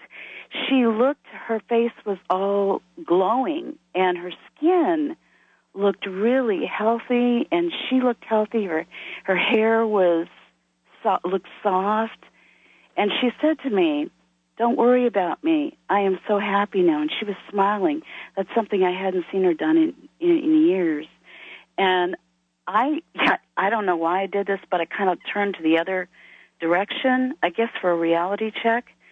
And then I looked back, and as I was turning my head back, I wanted to say, "Mom," right, and she was gone. And she was gone. All right, here's what I want to ask you. And I'm sure you've asked yourself this many times. We hear so many stories like the one you just told, although usually not an appearance, and rarely does the person talk like this. But is there any possibility that your mind could have concocted this, in some sort of psychological calming for yourself, or no chance of that? This was real, huh? Yeah, because I was just so shocked, and afterwards I was shaking because I thought, my goodness, it's just so bizarre. And I never told my dad because I just felt he wouldn't believe me. But, because of this whole thing with alcoholism, my mom and I didn't have a very good relationship anyway. Right. And her coming to me and smiling and just saying, "Don't worry, I'm okay," was just weird. I mean, it was just out of character, I guess you'd say. Well, there are many who believe that on the other side, if we make it, to the supposed good place, you are restored to your best health and all the rest of that sort of thing. And so maybe it's all true. I know, but she was glowing. I mean, she just had this glowing appearance. Very healthy. The exact opposite of what she was in life. That's, I hope that's true. And for you, is it now true? I mean, was it so real that you have no doubt at all in your mind about kind of the nature of the other side now? Oh, I wish that were true, but I still question myself. You still have questions, huh? Yeah, because I don't know. I don't know. I guess everybody goes through a period where they kind of question. If they had faith, they kind of question it. And then maybe that's where I'm at now. But I remembered the story as I was listening to your show, and I thought, oh my gosh, yeah. I remember that. Well, thank you very much for calling, and that was an important question for me. I mean, the question about and she responded so quickly, no. Could it have been some sort of psychological protection, of your own mind reaching out and telling you what you essentially want to hear? But she came back very quickly, no. West of the Rockies, you're on the air. Good morning. Hello, Art. Yes, sir. Hi, this is Murray in Portland. I'm sorry, the first name again? Murray? Murray, okay. Welcome, Murray. Thank you, sir. I'm a long-time listener. I started listening to you in, 1991 or 1992. It's been a while. A long ride. Well, the reason I'm calling is I had quite a ghost experience in 1988, and it's changed my life forever. And it's funny, when I found your show, I found that I wasn't the only guy out there that experienced this type of stuff. That was great. Well, that is one thing about this program, of course, that people do hear other people, and then they say to themselves, I guess I'm not nuts. My wife still thinks I am. How so? All right, so what happened? Well, I was going to school in Fulton, Missouri, a place called Westminster College, and TV ended there. We were, pretty bad shape at that time. Couldn't afford cable, so TV shuts off pretty early, and you have to find something else to do. Right. We had turned on. I was with my cousin Mark and my friend Peter, and TV had ended. Yet we hadn't turned the TV off. We were just doing other things. By that time, a stereo had come on. I was going to ask, is that back to the days when TV stations would sign off, play the Star-Spangled Banner, and go off the air? That's right. I believe the last show was Star Trek, and then they would do that. And that was out of Jeff City, Missouri. It was the only TV you could get. Okay, so I remember all that, yes. Yeah, those old days. So white noise had come on through the little television. It was probably a 14-inch TV. That's right. And my friend Peter was just noticed out of the corner of his eye, you could see images running in the snow. And it looked like, a feed from another station. And it was quiet. It was odd. It was very odd. And 5 minutes of this or something. And then it just passed. And we turned the TV off, listening to a record. Right. And this is where all reality ended. And I had the weirdest experience of my life. We were just sitting there in his living room of my cousin's house, and then we just hear a large groan come out of the kitchen. A groan. A groan. And it definitely caught our attention. We were like, what was that? Human or animal type groan? Human, definitely. From behind the corner, which would have been out of the kitchen, steps a lady. It looks like she's made of black smoke. You could see right through her. You could see the wall, the door behind her. And where she stopped in front of me, I could see a speaker behind her. This is the moment you know your heart's okay, by the way. It was definitely strange. I looked at my cousin. He looked at me. We're like, what is going on? And she's looking at us, and we're looking at her. And weird. it got really strange from there. I don't understand when she disappeared, but the next thing we saw in front of us were 3 little boys playing jacks at our feet on the hardwood floors of the apartment. Here we go again. Little boys playing jacks, and you could, same thing, see right through them. They were made of black smoke, like when you burn plastic. I don't know, when I was a teenager growing up in Missouri, like on 4th of July, you'd see plastic burning. It was just acrid black smoke, and it was just angry. It was just strange. God, that'd be, and more? Oh, it just keeps going, sir. And I'll try to hurry, because I know we have a few listeners out there. I just think we mentally, all three of us kind of lost it so much when we saw these little boys playing. And 2 were skinny and 1 was heavier. And that was even funny. We all remember the same thing today. Somehow, that made a segue. I just cannot explain it. And that's the weirdest thing of the whole story, is that suddenly there was a little girl. It reminded my mother, like Shirley Temple growing up. It reminded me of Shirley Temple. And she was doing cartwheels in place at the exact same place where we saw the older lady ghost and the boys playing. And again, black smoke? Just see right through it. Now, I've heard that term shadow people for all these years on your program, and I just don't know if that applies. I just don't even... Well, I was almost going to jump to that myself. Anyway, did this all end, or how did it... No. Did I mention that they were wearing period clothes? It was evident to us that they were... Oh, no, you did not mention that. I'm so sorry. I'm a little excited. When you say period clothes, what period? Minimum turn of the century... it's not a PC thing, but the You mean early, like 1900s? Or earlier. This is Fulton, Missouri. They Kingdom of Callaway. They seceded from the state and during the Civil War and stuff. So they've had a long history there. Right. Well, to cut to the point, we were watching this, observing this, and just couldn't believe it. And then there was just no image, I think, where it was with our thoughts. It's very hard to explain. And then in kicks the front door, and an African-American guy, big old man, runs in very angry, and he's pointing and yelling into the kitchen area where that original apparition had walked out. And he's just angry. You can tell he's a very abusive man. It just scared us to death. Then he saw us. He saw us. He turned at me. He looked me straight in the eye, and he just cut across the room straight at me. And he got to within 3 or 4 feet of me, stared me straight in the face.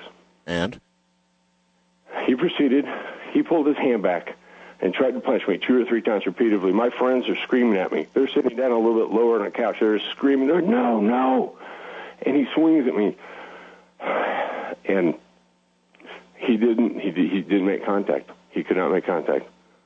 And he stepped back about a foot, and I sat up in my chair, and he looked at me, and I looked at him, and absolutely positively, right there, we just knew we were just worlds apart. Boy, you're right about one thing. That's where reality ended, and then all of this whole thing began. And I could just see it on his face, and I just don't remember much. I remember my friends were like whimpering. Yeah, I'm sure. And we were just so in shock. And you all remember it the same way now? Exactly. One of my friends after this quit school. It changed our lives completely. I'm sure it would. That's into a. How would you describe that? It's like you walked into because there were several of them. So a different world opened up in front of you, different creatures, different. Perhaps a different dimension. I really don't know how to describe what I just heard. That's really weird stuff. Several entities of some sort, just a whole collage of them, maybe that's a bevy of them. You're on the air, Ghost to Ghost, AM05. Hi. Hello? Yes, sir. Hello, Art Bill. How you doing, man? I'm calling from San Antonio. This is John. Yes, John. We love you, man. You're awesome, dude. Thank you. You have a story for us, John? Yeah, I just wanted to talk. One time it was on Halloween. It was down here in San Antonio at the train tracks. And the famous train tracks? The famous train tracks. And we went out there one day with a couple of friends, and we're in the back of a big very big pickup truck. It was a 4x4 off-road, very big. And there was 4 of us in the back of the truck. We went to the train tracks, and we did it one time. Went through it, we're messing around, goofing, laughing All right, about you it. really ought to tell the audience, I suppose, a little bit of the background of the train track story in San Antonio. Well, it's supposedly of a school bus that tried to go over, and I think it stalled. The school bus stalled. The school bus stalled, and supposedly they didn't get the kids out on time. The train came and took all of them. Right. But now, subsequent to that, there have been so many stories about people who have intentionally parked their vehicles on the train tracks, some of them sprinkling powders and stuff, and these vehicles are pushed over these train tracks in San Antonio, and you can actually see little children's hand marks on the back of the vehicles. Yeah, I tried the baby powder, but I never got anything from that. But what's amazing that this vehicle that we're in was very big, very humongous. And what did it move? Yeah, it moved. It moved it. And what was weird is that it goes it goes up on a hill a little bit. And the third time around, I was telling my friend to mess with the brakes. He kept messing with the brakes. I told him, when you get right to the slope and the truck's pointing kind of up at an angle, I said, step on the brakes. I said, and make it come to a complete stop. He did that, and then I told him to let it go because I wanted to see if he was going to push the big. You were really testing this, weren't you? They pushed over the truck, and it went sliding to a slope to the side, and there was 4 guys in the back. I had 4 friends in the back, and there was 3 people inside the truck. Girl in the middle, my friend Donald, Angel driving the truck, 4 of us in the back. And you all witnessed? Yeah, we had already did it about 3 times. On the third time, when we were doing it, we did that slope, and we heard a bunch of children crying. We could hear... You're talking, I heard from 7 to 8 children crying, moaning and crying, and this was the best surround sound that you could have ever heard of children just crying. We freaked out, and everybody looked at each other. We told each other, did y'all hear that? And they said, yeah. And I asked them what they heard, and they said that they heard children crying. 2 guys in the back claimed that they heard a train coming. I didn't hear no train coming, but we all heard the children crying, man, and let me tell you, it scared us. I just started yelling to the guys. Well, you should not have. All right, first of all, you should not have been testing that in that way. I've heard from enough people about this story that I believe it's true.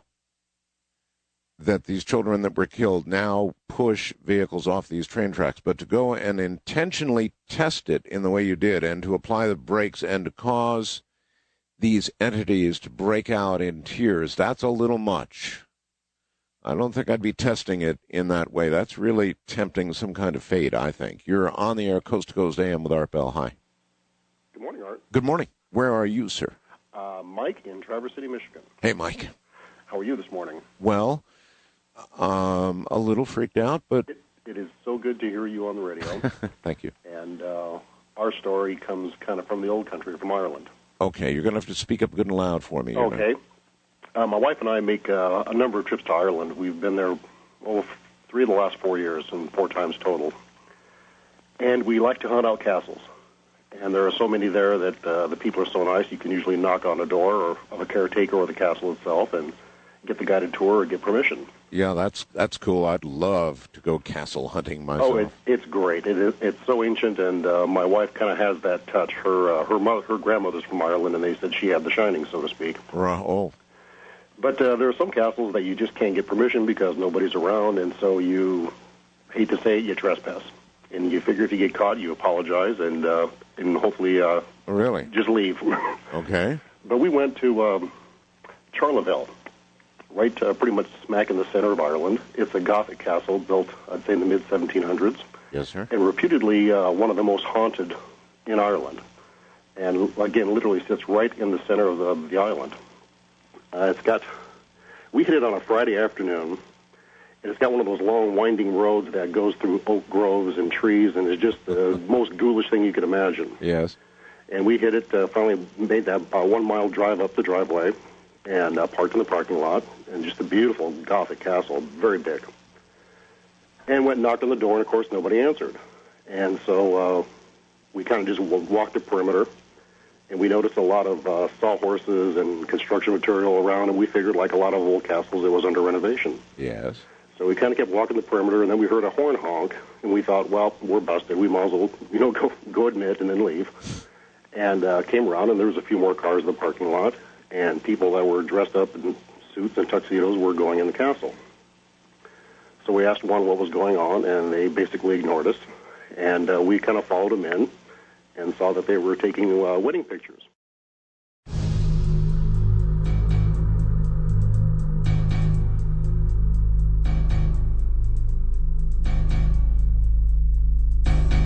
All right, I believe we're back to the castle. Welcome back, sir. Hey, Art. Very fitting bumper music, Year of the Cat. Yes. Anyway, we were at our castle in Ireland, Charleville Castle, and we kind of split off from the wedding party. And immediately we headed up a long spiral staircase that was rickety and almost kind of like in that Julie Harris movie, The Haunting. Mm-hmm. And couldn't believe it. Got probably 2 or 3 floors up and did the thing you scream at movie characters for doing. I turn around and my wife's gone. She split off down the hallway. Always. And I told myself that, and it's like, this is probably the dumbest thing I've ever done. So kind of rattled around and found her, came back down the stairs, and we saw stairs going down. So we proceeded, and we ended up in the dungeon. And all this time, from the time that we came in with the wedding party, this white cat was following us around and kind of rubbing against our legs, and we'd pick it up and pet it, and it purred, and it followed us up the stairs and in the grand hallway and then down into the dungeon. So we get down into the dungeon, and now we know we're really kind of in an area we shouldn't be, so our senses are really heightened because we're just sure we're going to get caught, and there's really not much apologizing you can do other than just face the consequences. Not by the time you're in the dungeon. Yep. There's no way out now. And so we're down there, and we start hearing the construction noises and the remodeling noises and saws, being placed down and sawhorses being moved around and tools dropped and people walking. So we're really trying to avoid that. And we hear it ahead of us, and so we go a little bit further, and then we kind of back up. And down in this dungeon in Charleville, it's a long, narrow hallway with alcoves shooting off to the left and to the right, like little black tunnels, which is kind of creepy as you're walking by them. Sure. And, excuse me, all of a sudden we hear the footfalls coming down the steps, and it's one of those kind of square spiral steps. So the boots are coming down the steps, and my wife leaps in a dark alcove and beckons me in, and I kind of hit that deer in the headlights thing and just froze. And the cat was on the bottom landing at the last turn, and the steps came down one at a time, distinctly hearing these steps, and all of a sudden the cat looked at me, looked up at the steps, and just hissed and arched her back, and then the noise stopped. And so we thought, boy, caught another break, and kept kind of walking around and hearing a lot of these noises, but could never find them. Well, as we came out finally and left the castle, we went out to our car and noticed that, we were the only car when we got here, and now we're the only car while we're here. And it's like 6 o'clock on a Friday night. We know that these good Irish folks aren't working construction after 5 o'clock on a Friday night, so what were those noises coming from? And never really did figure it out. Now, this last year, 2005, in fact, in September, we went back for a trip, and we met the owner of the castle. Wonderful lady. She's an American, been there, I think, 15 years now, and she gave us the guided tour of the castle, which is just steeped in history and Masonic history and...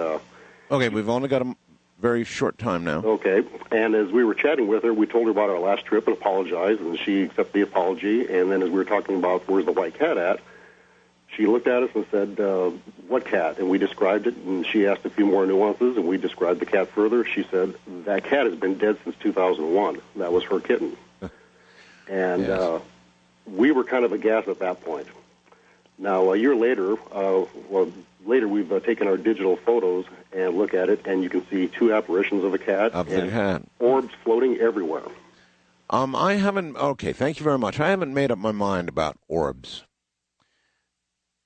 On the other hand, they're unusual. I mean, most people into photography would say these are, lens flashes, and everybody knows that if you get the sun in a lens, you're going to see a whole bunch of different suns, and these are what they attribute orbs to. But on the other hand, orbs have been picked up in some photography where it really may be the spirit or a spirit or something like that, because there's absolutely nothing that would do that to the lens. So orbs, I don't know, they're kind of in my gray basket. But some of them are kind of eerie. You're on the air, Ghost to Ghost, AM 05. Hi. Art Bell? Yes. Hello, this is Juan from Pleasanton, Texas. Yes. To talk to you. I just wanted to say something about the year 2012. Yes. If you look in the Bible in verse 2012. No, I don't generally allow verse reading. On your own time, read it. On my own time, okay. It's kind of spooky. Also, you're a cat lover, right? Oh, yes. You ever seen a six-claw cat before? As a matter of fact, yes. You have? I have. They're very unusual, but they do exist. Naturally. I mean, it happens like you get people with 6 fingers. It does happen. So there's nothing necessarily ghostly about that. West of the Rockies, you're on the air. Hello. Hello, Art. Yes. Yes, hello.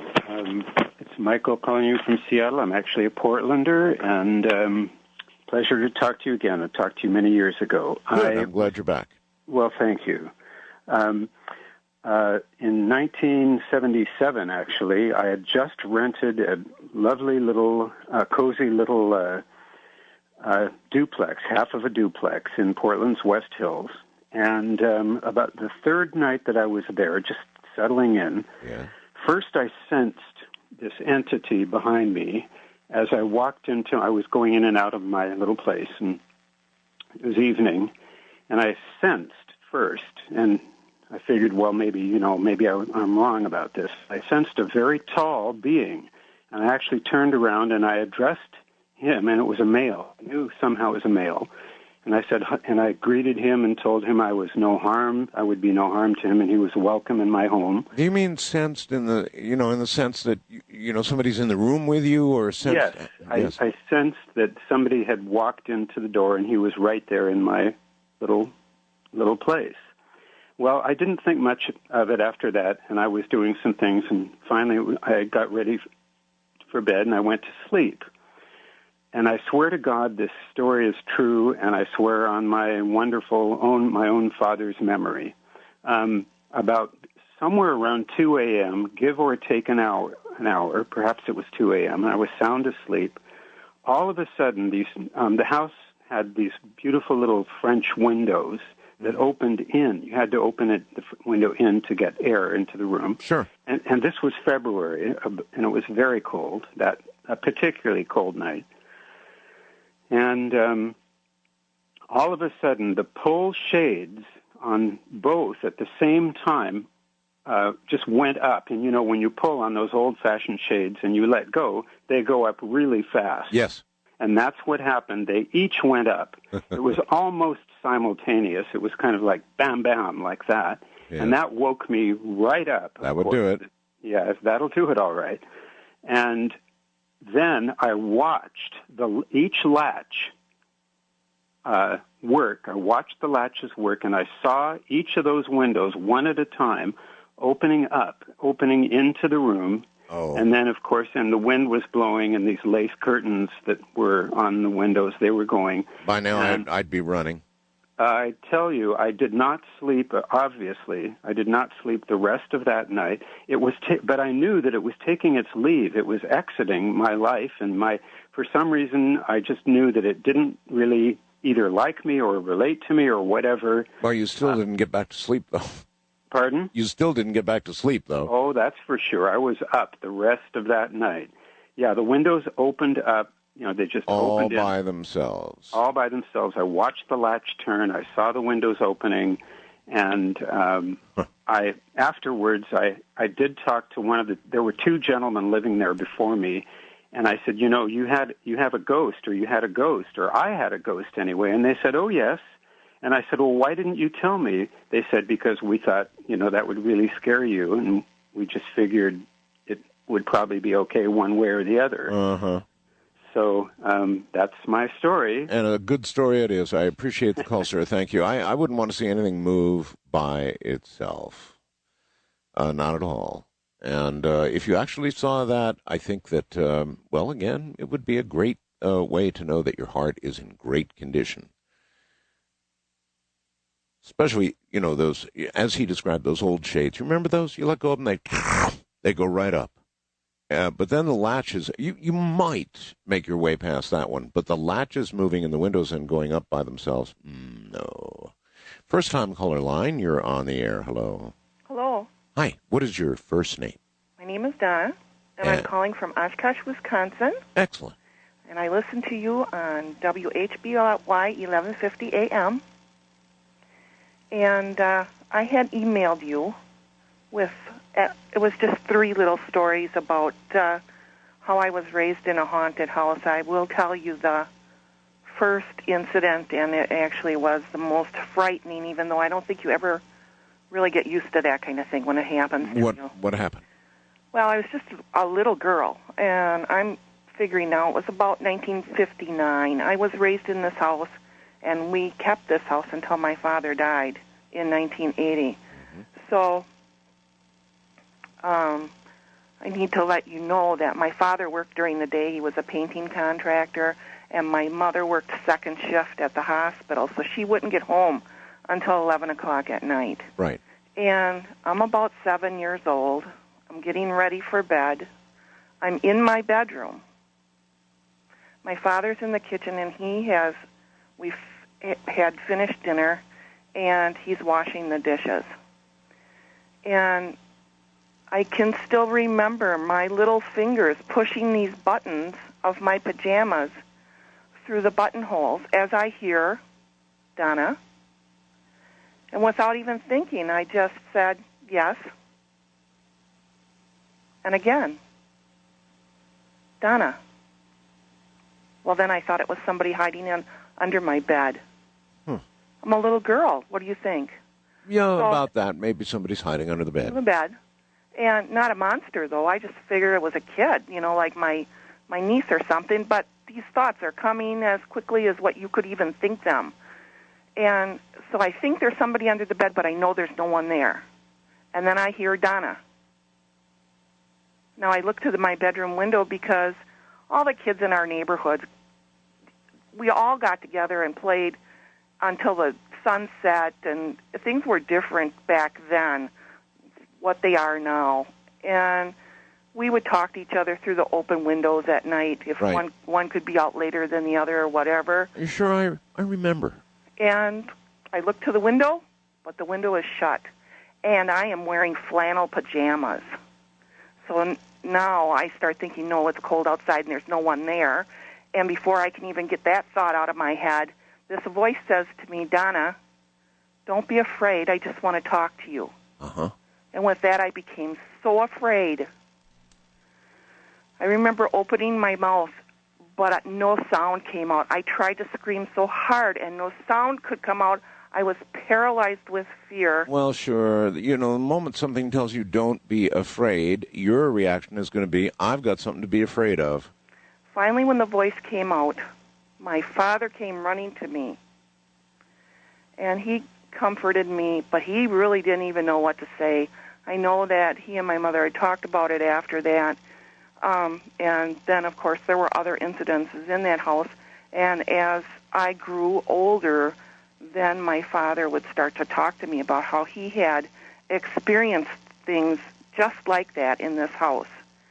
But the thing that, and I've tried to analyze this, and listening to your programs, I'm wondering now if what I experienced there in that room that night was maybe a sort of time travel, because I refused to sleep in that room ever again. Certainly one of the things, thank you very much, that you can't rule out about these incidents. And that is that it is some sort of time travel, some sort of portal, some sort of accidental entry into some other realm. That certainly is a possibility, but then again, so many of these things seem to be personalized, as in a relative coming back to let you know that they're okay, or even the children. But occasionally, these stories, they don't make sense in terms of any contemporary reason for a contact. And so it could be some sort of slip, some sort of entry into some other realm or dimension, accidental or whatever. And that might account for some of these things. Wildcard Line, you're on the air. Good morning. All right. Hi. Hi, this is Linda calling from Houston, Texas. Hey, Linda. And my story, it has to do with what you were just talking about. This was back in 1957, and I grew up in a small town not too far from Roswell, New Mexico. Right. It was in Texas, and we would always vacation in Cloudcroft, New Mexico, which is kind of up in the mountains, and it looks down on the White Sands missile range. And I can remember we used to go and watch them fire off the Sidewinder missiles. Oh, what a neat place, yeah. It was really neat. And so we were up on vacation. I was with my friend, and I was about 12 years old at the time, and we were walking out in the piney woods, and we saw this cabin, and it had a window that was a little bit open on the bottom, and we didn't see any cars around. So being kids, we opened the window and crawled down into the basement, and we didn't hear anybody, and I was attracted to a piano, so I went over and lifted the piano bench, and I was looking at the music, and it had music like the Andrews Sisters from World War II, and it had like Glenn Miller Orchestra, and I thought, well, this is funny, all this music is from the 40s. So I went over into a closet, and there was like a leather sports jacket from the 40s and a prom dress. So I said, well, let's go upstairs. So we went upstairs and went into the living room, and on the coffee table were these papers, newspapers describing World War II. And I got to thinking, this is so strange. And I just looked around, and there was nothing from the 50s, no, rock music or Elvis music or any other papers. And my God, so it is what we were talking about. It's kind of like you slipped into another time, sort of accidentally or somehow. Everything was from some other time. But it was not like dusty. At first I thought, well, maybe the family had just left the vacation home and been killed or hurt in an accident and never returned, but everything looked shiny and new. And I went to the kitchen, and there was like a small light on in the stove and like a coffee cup. Yes. And there was a medicine bottle, and I looked on it, and it was dated 1943. Wow. And the hair just stood up on my neck, and I bet. We've got to get out of here. I was just freaked out, so we crawled back out, and we were afraid to tell anybody because, we went into a house, we didn't take anything, but later on, looking back at it, it was like stepping into a different time. I sometimes wonder, there are a lot of people in this world that just go missing. I mean, they're just never heard from again, no bodies ever found. They just go missing. There are many, many, many cases like that, and you've got to wonder if occasionally somebody like yourself has an experience like you had, except doesn't come back. Well, in kind of analyzing this, looking back on it, my father was he was an Army airman, and he helped work on the timing device that dropped the atomic bomb. No kidding. And he was killed in August of 1945 before I was born. I was born in December of 1945. And I always wished that I could have met my father or known him or been around him. And looking back on it, I think maybe that was sort of a way for him to show me how things might have been had I been there when he was there. Well, that might be a leap on your part, or not. It took me a long time to kind of come to that conclusion, but I thought maybe I had gone back in time to try and see how things might have been back then. Did you ever, well, you have no way of knowing. If you had embraced it and stayed, maybe you would have remained in that time, and you wouldn't be here talking to me right now. That's what scared me the most. I had to get out of there because I could sense that really might happen.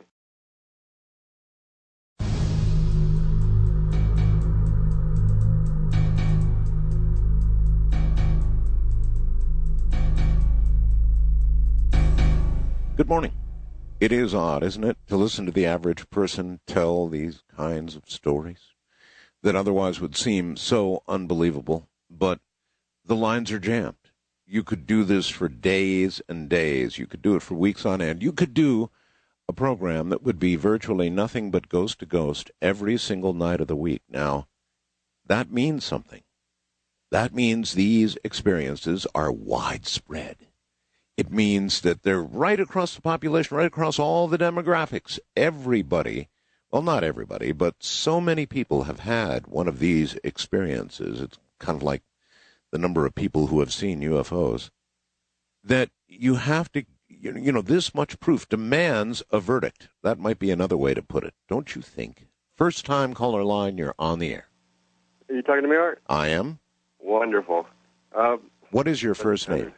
This is Pat, and I'm calling from San Antonio, Texas, listening on the big blowtorch, WOAI. Boy, it is, too. What a signal. Welcome.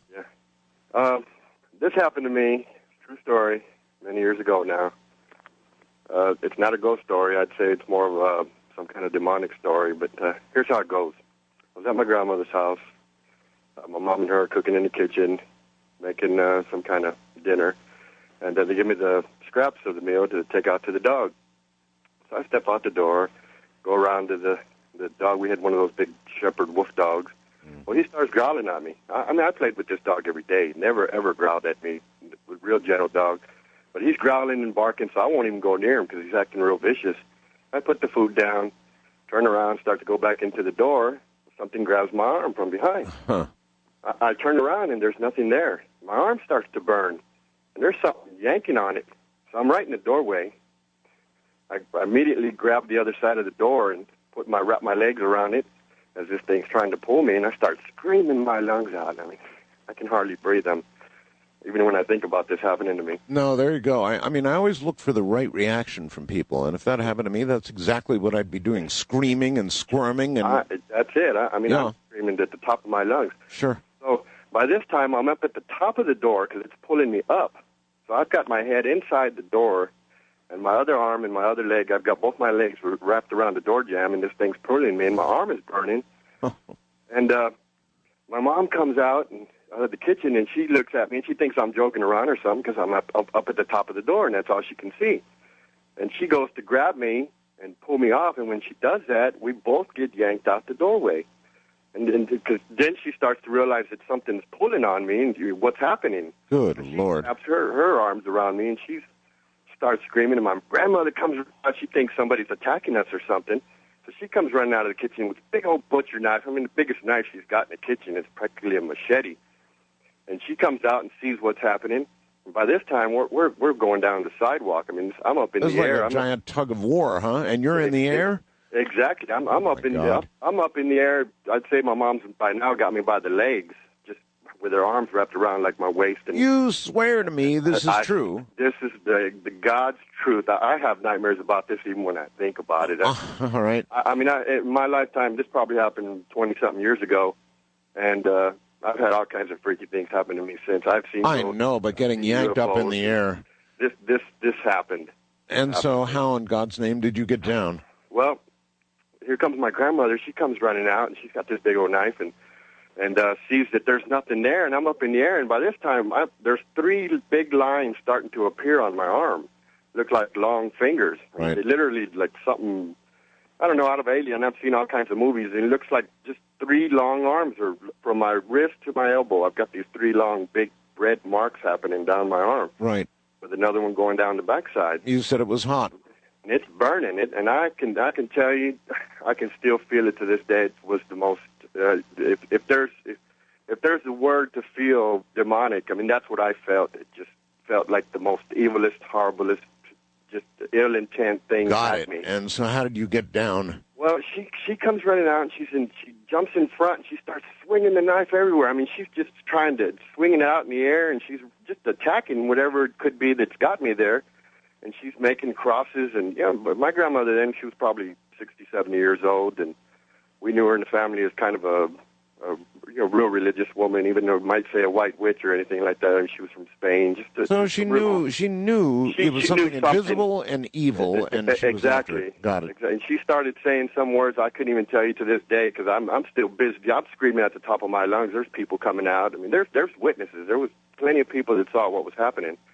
That you really can't describe what you're seeing. So you think she had the right words? And she said some things and was waving the knife around, kind of making crosses with it and all this other stuff, and it let me go, and I fell to the sidewalk. And I've had nightmares about that over the years.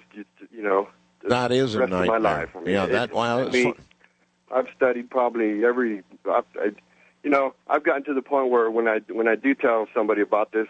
I ended by saying, that's what started my search for the third dimension because I'm going to find this thing and kill it or kick its ass or something, but I know it exists.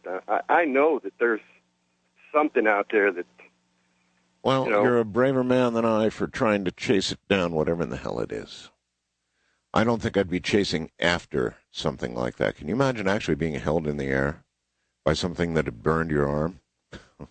Brother. Wildcard line, you're on the air. Good morning. Good morning. Yes, ma'am. Yes, this is Deborah. I'm up in the Gold Country in Northern California. Hi, Deborah. Hi. In 1988, I had been married about 8 years to a man. We lived in Hawaii, and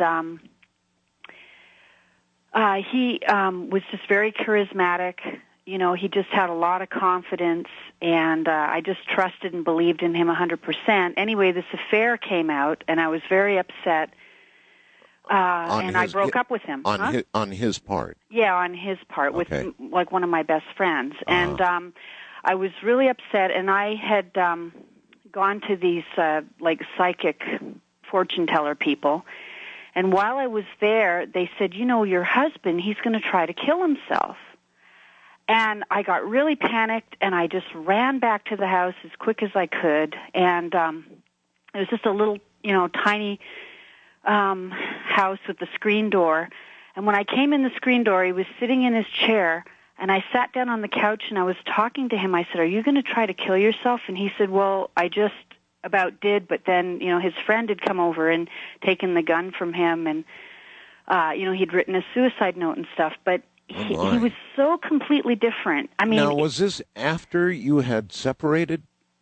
Yeah, we had a fight, and I told him I was leaving, and I had been gone for the night. And then the next day, I went to the fortune tellers. Got it. And so, but when I was talking to him, I said, I noticed that he didn't have like any energy. He was flat. I mean, I say he was like cardboard, like dry cardboard. It was so bizarre to see him like that. And he was just so dull. And I thought, this is the strangest thing about him. And in that instant, the screen door kind of like, not blew open a lot, but just kind of shook open a little bit. Are you sort of saying he wasn't there?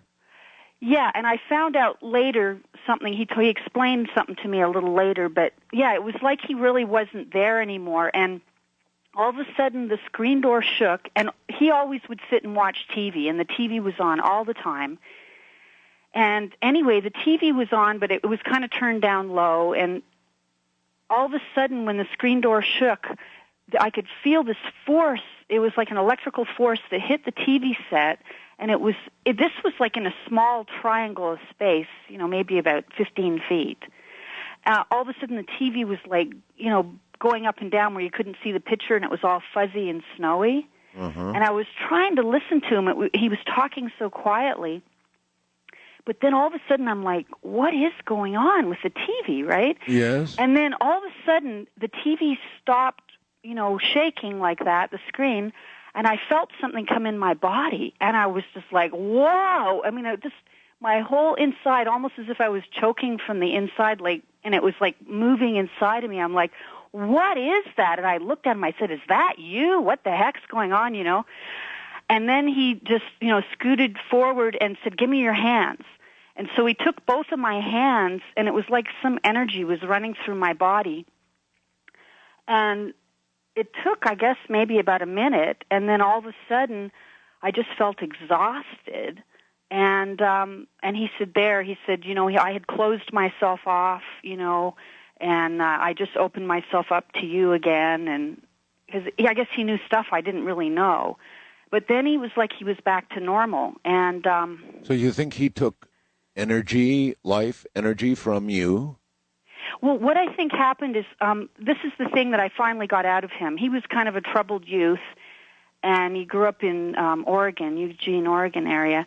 But one time he said he was walking in the woods as a young teenager, and this voice came to him and said, well, I will give you power if you want this power, and he accepted it. And I just think that he had allowed this dark power to kind of give him this confidence, because I found out later, I mean, so many big things he lied about. But but yeah, I think that the spirit left his body when he was thinking of killing himself. Boy, what I think happened, and then I think it actually was like in the tree outside the front door. That is really odd. That's an odd one. All right. Thank you very much. Well, I actually can imagine that in an instant, or instance, before somebody would decide to commit suicide, they've already given up life, right? If they're really serious about it, then they have given up life. And it may well be that the spirit at some point just prior to the actual ending of the life really does leave the body. Maybe that's what she experienced. East of the Rockies, you're on the air. Hi. Hello, this is Rod. I'm calling from Hampton. Yes, Rod. I was telling you about the Yorktown Victory Center and the ghosts that pop up every once in a while there. And being a security guard out there, I love security guards. One night happened to have a certain circumstance where I had just finished going through the inside museum area and had glanced over and saw what I thought was George Washington. I glanced back again, I didn't see it. And a few moments later, I was outside going into the forest area out behind the camp. And all of a sudden, I started hearing this sound about 6 feet behind me. Great. And I took a few more steps, and I heard coming up behind me, about 6 feet behind me. I glanced up the hill. There were two glowing orange orbs, and I took a few more steps. I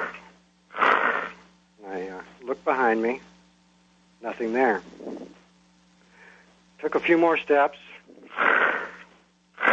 Sound is still following me, and I'm still seeing these orange-colored orbs up there on the hilltop.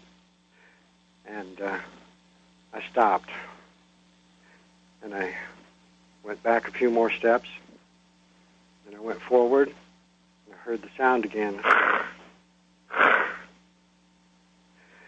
So, being the curious type, I figured something may be following me. And that was about 16 steps. By now, you should be sure. Well, I was pretty sure something was behind me. Yes. Yeah. And I got to looking on the ground, and there was a feather, a turkey feather, out of one of the animals that had been there in the farm. And it was somehow hooked up to a spider web, and I had crossed over this spider web, and it hooked up to my leg. And that was dragging along behind me, making that sound. But I still had those orange orbs, maybe a little bit of a fire, I thought, up on the hillside. So I got closer and closer to that. And they had set up a firing range for the black powder muskets, and they had been shooting that, and the two orange orbs that were showing there were a reflection of the light over there in the maintenance area. So it was nothing. So it was nothing. It was nothing. So the whole thing was nothing. Yeah, but it sure scared the dickens out of me. All right, Sarah, well, thank you. There is a story that wasn't. In other words, a perfectly appropriate explanation for everything that happened, sounds and lights combined. West of the Rockies, you're on the air. Hi, my name's Raven. Yes. Yeah, I have a friend named Gary, and he told me this story, so this is secondhand. But he has three friends, Steve and Vern and Kim. And his friend Vern had been depressed for a couple of years and had been talking about suicide. So, and he hadn't seen him for a while, so Vern said, can I come over? And he came over, and they hung out together. Mm-hmm. And then Vern drove away that night, and he didn't see him for a few days. And then he had this dream. And in the dream, this is my friend's name is Gary, and he hears, Gary. And he's like, who's that? Who's that? And he looks up in the window, and here's Vern. Vern's in the window, and he's going, Gary. And Gary's like, oh, wow, what's Vern doing in the window? And then Vern says, bury me. And Gary, at this point, freaks out, and he wakes up, you know. I didn't quite get it. Was it bury me? Bury me, yeah. Bury me, oh. In a really scary voice. Yeah. And so he wakes up, and anyway, the next night he has the same dream. Gary! And at this point he's thinking, I don't want to look at the window. I don't want to look at the window, but he has to look at the window. You know how dreams are. And there's Vern, and Vern's like, Gary, bury me! And Gary wakes up, you know. and he's terrified. And this goes on for, a few months, and he's, starting to lose sleep. He talks to his friend Steve, and Steve tells him, I've been having these dreams. Oh, my God. And by this time, Vern hasn't shown up. Vern's gone. He's just disappeared. And the police have been looking for him and stuff. And Steve says, yeah, I had this dream. And Vern came to me and said, Steve.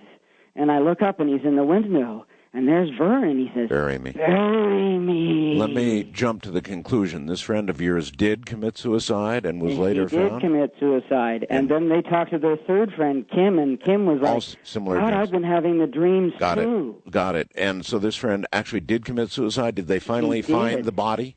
And in each dream, as the months went by, he looked more and more like ugly and decomposing, and after a while there was fungus all over his face and like slime and decay, and he just got more and more messed up, and after I was like, bury me.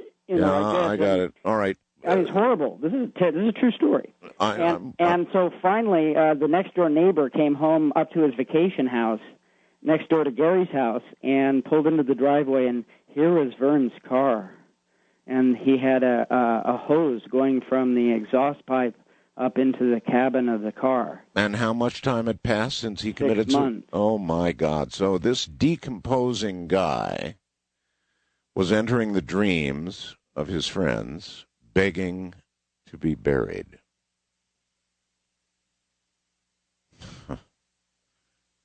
Well, they do tell these stories about suicide, don't they? You're on the air, Ghost to Ghost AM 05. Hi. Hello? Yes? Yeah, okay, it's me. It's you. Yeah. And your name is? My name is Marilyn from Grafton, Okay. Ohio. And, gosh, I don't even hardly know where to begin. At the beginning. At the beginning. Okay, that would probably be when I was like 6 years old. I was walking to school, and at this red light, I stopped to cross the street, and I looked both ways, nothing's coming. And I started across the street, and I was hit by this drunken funeral director, and he was driving a hearse. And the next thing I knew, I was like floating above my body. And I looked down, and I saw people in the group on the street there.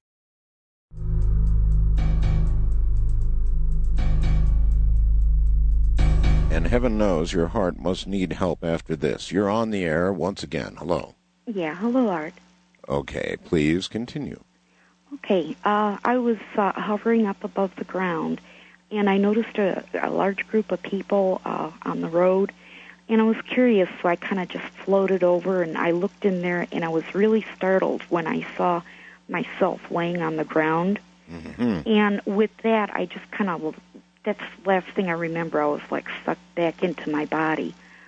That was just like the beginning of everything that started happening to me. Many, many people who have had near-death experiences have a lot of follow-on stuff happen to them. Mm-hmm. Well, I would get these, what I called visitations at night. Before a close friend or a relative in our family would die, I would have visitations by ghosts. Mm-hmm. And there would always be more than one night of it. So when it started, I would just be terrified because I couldn't fall asleep. I knew it would keep happening and happening. Well, one time, this visitations had started happening to me, and I knew another one was going to come that night. I had the bed pushed up against the wall, and my husband sleeping on the outside. I was kind of afraid there. Sure. And I was laying there in bed, just totally terrified, and I could feel like these fingers going up the nape of my neck. And I could feel the fingers were sort of like grabbing the hair. And I knew within myself that if it was able to grab my hair, it would pull me to somewhere. I don't know where, but I didn't want to go there. I hear you. So I started screaming, and I woke up my husband. And I had subsequent visitations to that. I would see, like, shadows marching up against the wall. You know, of course, your story is very similar to other NDE, type experiences that people have had. I mean, I've really interviewed quite a number of people who have had a sort of a brief instant on the other side, and inevitably they have these follow-ups. And I wonder if there is some kind of connection, kind of like, once you've been there, once you've made a connection with the other side, it maintains a connection with you. And a lot of people have precognitive experiences. A lot of people have visitations, much like that young lady was just describing. First-time caller line, you're on the air. Hi. Hello? Good evening, Art. Yes, good evening. Yes, good evening. Before anything else, may I say thank you for this marvelous entertainment that continues night after week after month after year. Yes, sir, thank you. Marvelous. Several years ago, when I was just breaking into the trucking industry, I was traveling across the middle of California on Highway 152. There's a very large reservoir up in the hills between the San Jose Valley and the San Joaquin Valley. Yes, sir. And lovely summer night, just marvelous. And I'm driving along about half asleep in the middle of the night. And all of a sudden, out of the blue comes this little voice, says, "Lovely night." And I kind of looked off to the right side of the cab, and just a fleeting glimpse of this blonde girl in a white, full-skirted dress. And I thought, okay, too many miles, too many hours. Yeah. I kept on going. There was a Denny's about 20 miles in front of me. I was going to stop at for coffee. Good for you. Which I did. And reaching over to the right side of the cab, it was a cab over, so of course there's a engine cover there that I had to lean over, and I put my hand on the right seat to roll up the window that I'd had partially open. Right. The seat was wet. I thought, well, that's rather odd. It was a lovely summer night. It wasn't raining, nothing going on, no heavy dew or anything like that. Right. I hadn't run into anything. So I proceeded to get coffee and go about my business. And a couple of months later, I was talking to a couple of drivers in the truck stop in San Jose that's no longer there. And they were relating this story about this couple that had gone off the road up in the Pacheco Pass years before. The new husband had survived, but his bride of just earlier that evening had drowned there. And let me guess, the other truckers had experienced the same thing. No, they hadn't. They just were relating the story. We were just kind of kicking it around. And like I say, this was a couple of months after this experience. I had not heard the story before. I just thought it was rather odd that the seat was wet. I should say. I appreciate the call. Thank you. I would think that would be the repetitive kind of thing. That worries me, has always worried me, this apparent repetitive action that people seem to experience in these stories. I mean, in death, that they do the same thing again and again and again, a hell of its own, really, if you think about it. But again, it does lead one toward the possibility that all we're experiencing and all we're noticing is some kind of, endless tape loop, sort of a vibration that remains, but not really a ghost as we think of a soul. Wildcard line, you're on the air. Hello. Yeah, good morning, Art. Good morning. Walt from Pennsylvania. Yes, Walt. 850 WNTJ Johnstown. Yes, sir. Excuse me, I'm just getting over a cold right now, so if I sound a little hoarse to you, just let me know. Okay. Okay. Back in 95, me, my dad, and a friend of ours, we were out hunting. There's about a foot and a half of snow out there, and we go back into our tree stand, separate up, and around about lunchtime, we meet up with my dad on his tree stand. We're sitting there having lunch, and look out across the hillside there in the thicket. My dad says, "Look at that." He said, "There's a guy and a woman over there," and he's holding her hand, and they're making tracks up through the woods, up through this thicket, and we're looking at him, and he has a long sleeve dress shirt on, dress pants, and dress shoes. She has a white dress on with high heels. Mm-hmm. Now, there's 18 inches of snow out there, and it's about 10 degrees out, and we're all bundled up and like, what the heck are they doing back there? Not very appropriate. No, not very appropriate at all. So my buddy pulls his binoculars out, and he's looking at them, and I pull mine out of my pack. We're looking at them, too, and, all of a sudden, we're checking them out, and they just, disappear. So towards the end of the day, maybe about 4 o'clock in the afternoon, we're working our way out to go home, and we're looking at the tracks in the snow. There was no foot tracks from them. No foot tracks.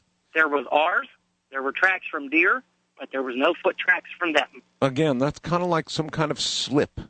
It's, almost like you went to another time or another time came to you, or there was some little window of something that just should not have been. Well, it's more like, I think it was more like there was a window that came to us, because about 3/4 of a mile from us used to be an old farm up at this place. It's up in the state park. And there was an old farm up there, because we found foundation stones from 1810, 1835 up here. And, kind of wondering, geez, wonder what happened back then, that you see a young guy and a young woman, and they're making tracks up through the woods, and when you leave for the day, you see no tracks in the snow from them. And it didn't snow, and the snow didn't melt. So, no, I'm with you. I'm with you. I've got it. All right, thank you very much. Well, there have been quite a few like that tonight, haven't there? Sort of little shifts or little immersions into different times, like the lady with all the contemporary things that were actually really old. Not dusty, brand new, just used, but really old. That's kind of like you went to a different place, a different time. East of the Rockies, you're on the air. Hello. Hello, Art. Hi. I got one that's a little different approach, and I'm going to speed it up as quick as possible. All right, please. About 4 years ago, I was with this girl who came from a very broken home. Her mother was killed in a car accident. Her father abused her, so she was kind of off balance, and I didn't realize that she was off balance until we moved in together. But in the middle of the night, going on 3, 4 in the morning, I had to get up and be at work at 6 in the morning. Yes. So I wake up and have an attack of what appears to be sleep paralysis, which I'm sure you're very familiar with. I am. And I had never had this happen to me before, kind of, unfamiliar with it. And I battled with this for about 5 minutes and then fell immediately back into a deep sleep.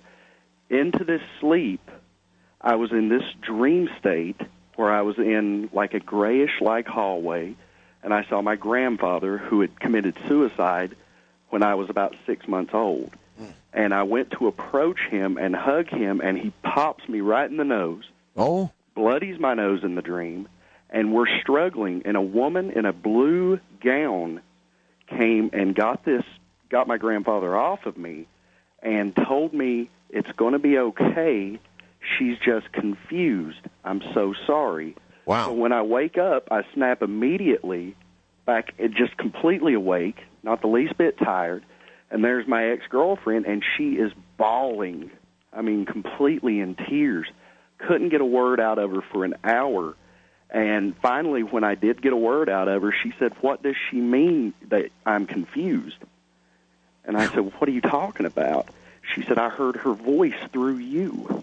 Oh, and I heard brother. a groan, and at that moment, Art, my nose gushed blood. Oh, my God. So you be the judge. Thank you for all these wonderful shows. You have a great night. Yeah, thank you very much for contributing to it as well. Well, I guess my first reaction would be that you really did not escape the paralysis, that you really didn't fall, obviously, back into a normal sleep after the paralysis, but instead you in some way gave in to the paralysis, and voila, what followed? You can fight off this sleep paralysis and wake yourself up or whatever, but that's not what happened to you. You immersed yourself into it. You're on the air, Coast to Ghost AM with Art Bell. Hi. Hi. Hello. Hi, Art. What is your first name? Oh, I'm so sorry. I'm a little nervous. That's all right. My first name is Diana. Diana. And I'm calling from Brighton, Colorado. Excellent. My true story, my experience happened some years ago when I was attending the School for the Visually Impaired in Louisiana. and I was about 16, 17, around that age. And I had just laid down to bed, and I was living in a dorm, and my room was like at the end of the hall, and I was the only one in that room. Were you completely sightless? No, I'm totally blind in one eye and have some vision in the other. I see. Okay. And so I just lay down for bed and starting to doze off, and all of a sudden I hear this, like, kicking at the wall outside. And I'm like, okay, what in the world is going on? Maybe it's some of the boys that are playing a prank, you know? Sure. So I get up and I look out the window, open the window, okay, nothing out there. Okay, go back to sleep. Then I start hearing scratch at the screen. I'm like, oh, okay, now this is getting ridiculous. By now, you probably figure somebody's messing with you. Yeah. And so then it's like, okay, it's like, I got to get some sleep. I got to get to school, you know. So I lay down again, start to doze off, and then I hear this voice that goes, sleep now, Diana. It's okay. Uh-huh. And I'm like, all right. And the next thing I know, I wake up and my bed starts shaking. Oh. The room, everything in the room just starts like crackling all over, and then I look toward my closet door, and there's this face, this like orangish red face with these reddish fire eyes and these horns on the head and like a black hood over the head, and it's like getting brighter and bigger, and it's like I'm frozen, and I'm like, oh God, what do I do, you know? And the only thing I knew to do was just say, God, get me out of here. And the next thing I know, I'm running, but my feet aren't touching the floor. It's like something's carrying me out of that room, and I ran to my best friend's room, and I said, something happened. She says, well, take it easy, you know, just sleep in my room tonight. And I didn't go back in that room for the rest of the night. Well, I'm not laughing because anything's funny, only because it's sort of so classic. I mean, running and you can't go anywhere, you know, feet up in the air. It's just the worst of the worst. But, I mean, that face, that has just haunted me all my life, seeing that. I imagine it would. What conclusion do you now, when you think about it now, you're older, what do you think?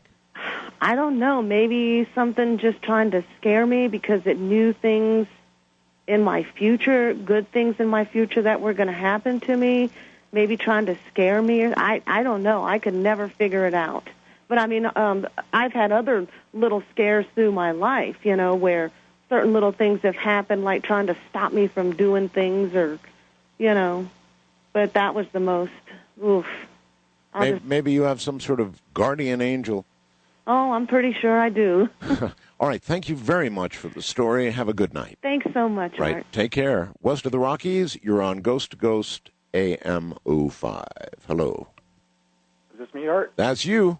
Hi, happy Halloween. Same to you. And what is your first name? My name is Zach. Vac? Zach. Zach. Oh, okay, Yeah. Zach. Welcome. Hi, thanks. Well, let's see. When I was a boy, we lived in this house in Oregon City, Oregon. I think I was about 6 years old when we moved in there.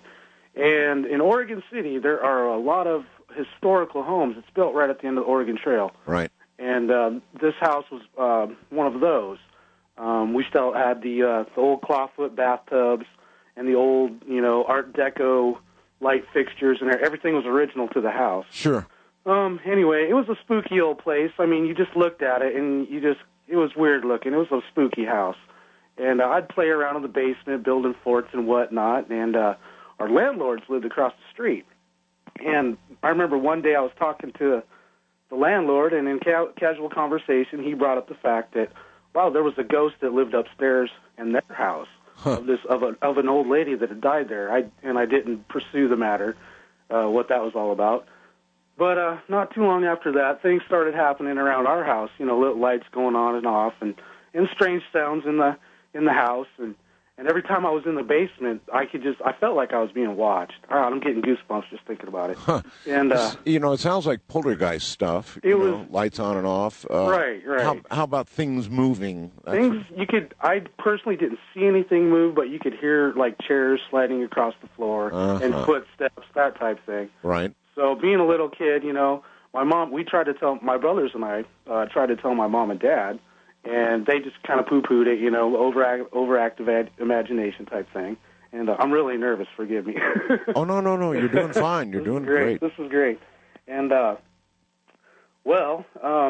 this went on for, I forget how long. I was pretty young. Until about the summer that I was 11. And my mother and I were alone in the house. My brothers were outside playing. And she had laid down on the couch for a nap. Well, I'm in the bathroom, and I'm taking a bath in this old bathtub. And playing with my toys, whatnot. And all of a sudden, I feel a hand on the back of my neck kind of stroking me up and down, you know, Yeah. like just a really loving caress type thing. And it just freaked me out. So I jumped straight up and yelled for my mother. Of course, she didn't hear me. Well, right about that time, this is where it got really spooky. Okay, we're way short on time. Okay, so. sir. Anyway, I could feel snakes falling off the ceiling and hitting me on the head. And as they did, they would slither down my body. I could feel them and plopping right into the bathtub. I could hear everything. It was just, I freaked. I jumped out, ran into the living room. And, well, actually, I yelled, "Stop it!" This is the bad part, because when I yelled, "Stop it," this voice, this cackle, it was the most evil, hideous laugh I have ever heard, and I have never forgotten it. And it was in the bathroom with me, and it was just. I still can't even. I had to go to a priest and talk to him actually. Well, that is exactly where we're going to have to end it. Take care, buddy. Okay, thanks, I appreciate the story. Thank you for listening to the Dog Zone, WCAK 1124 AM's presentation of 2005 Ghost to Ghost. Good night, America.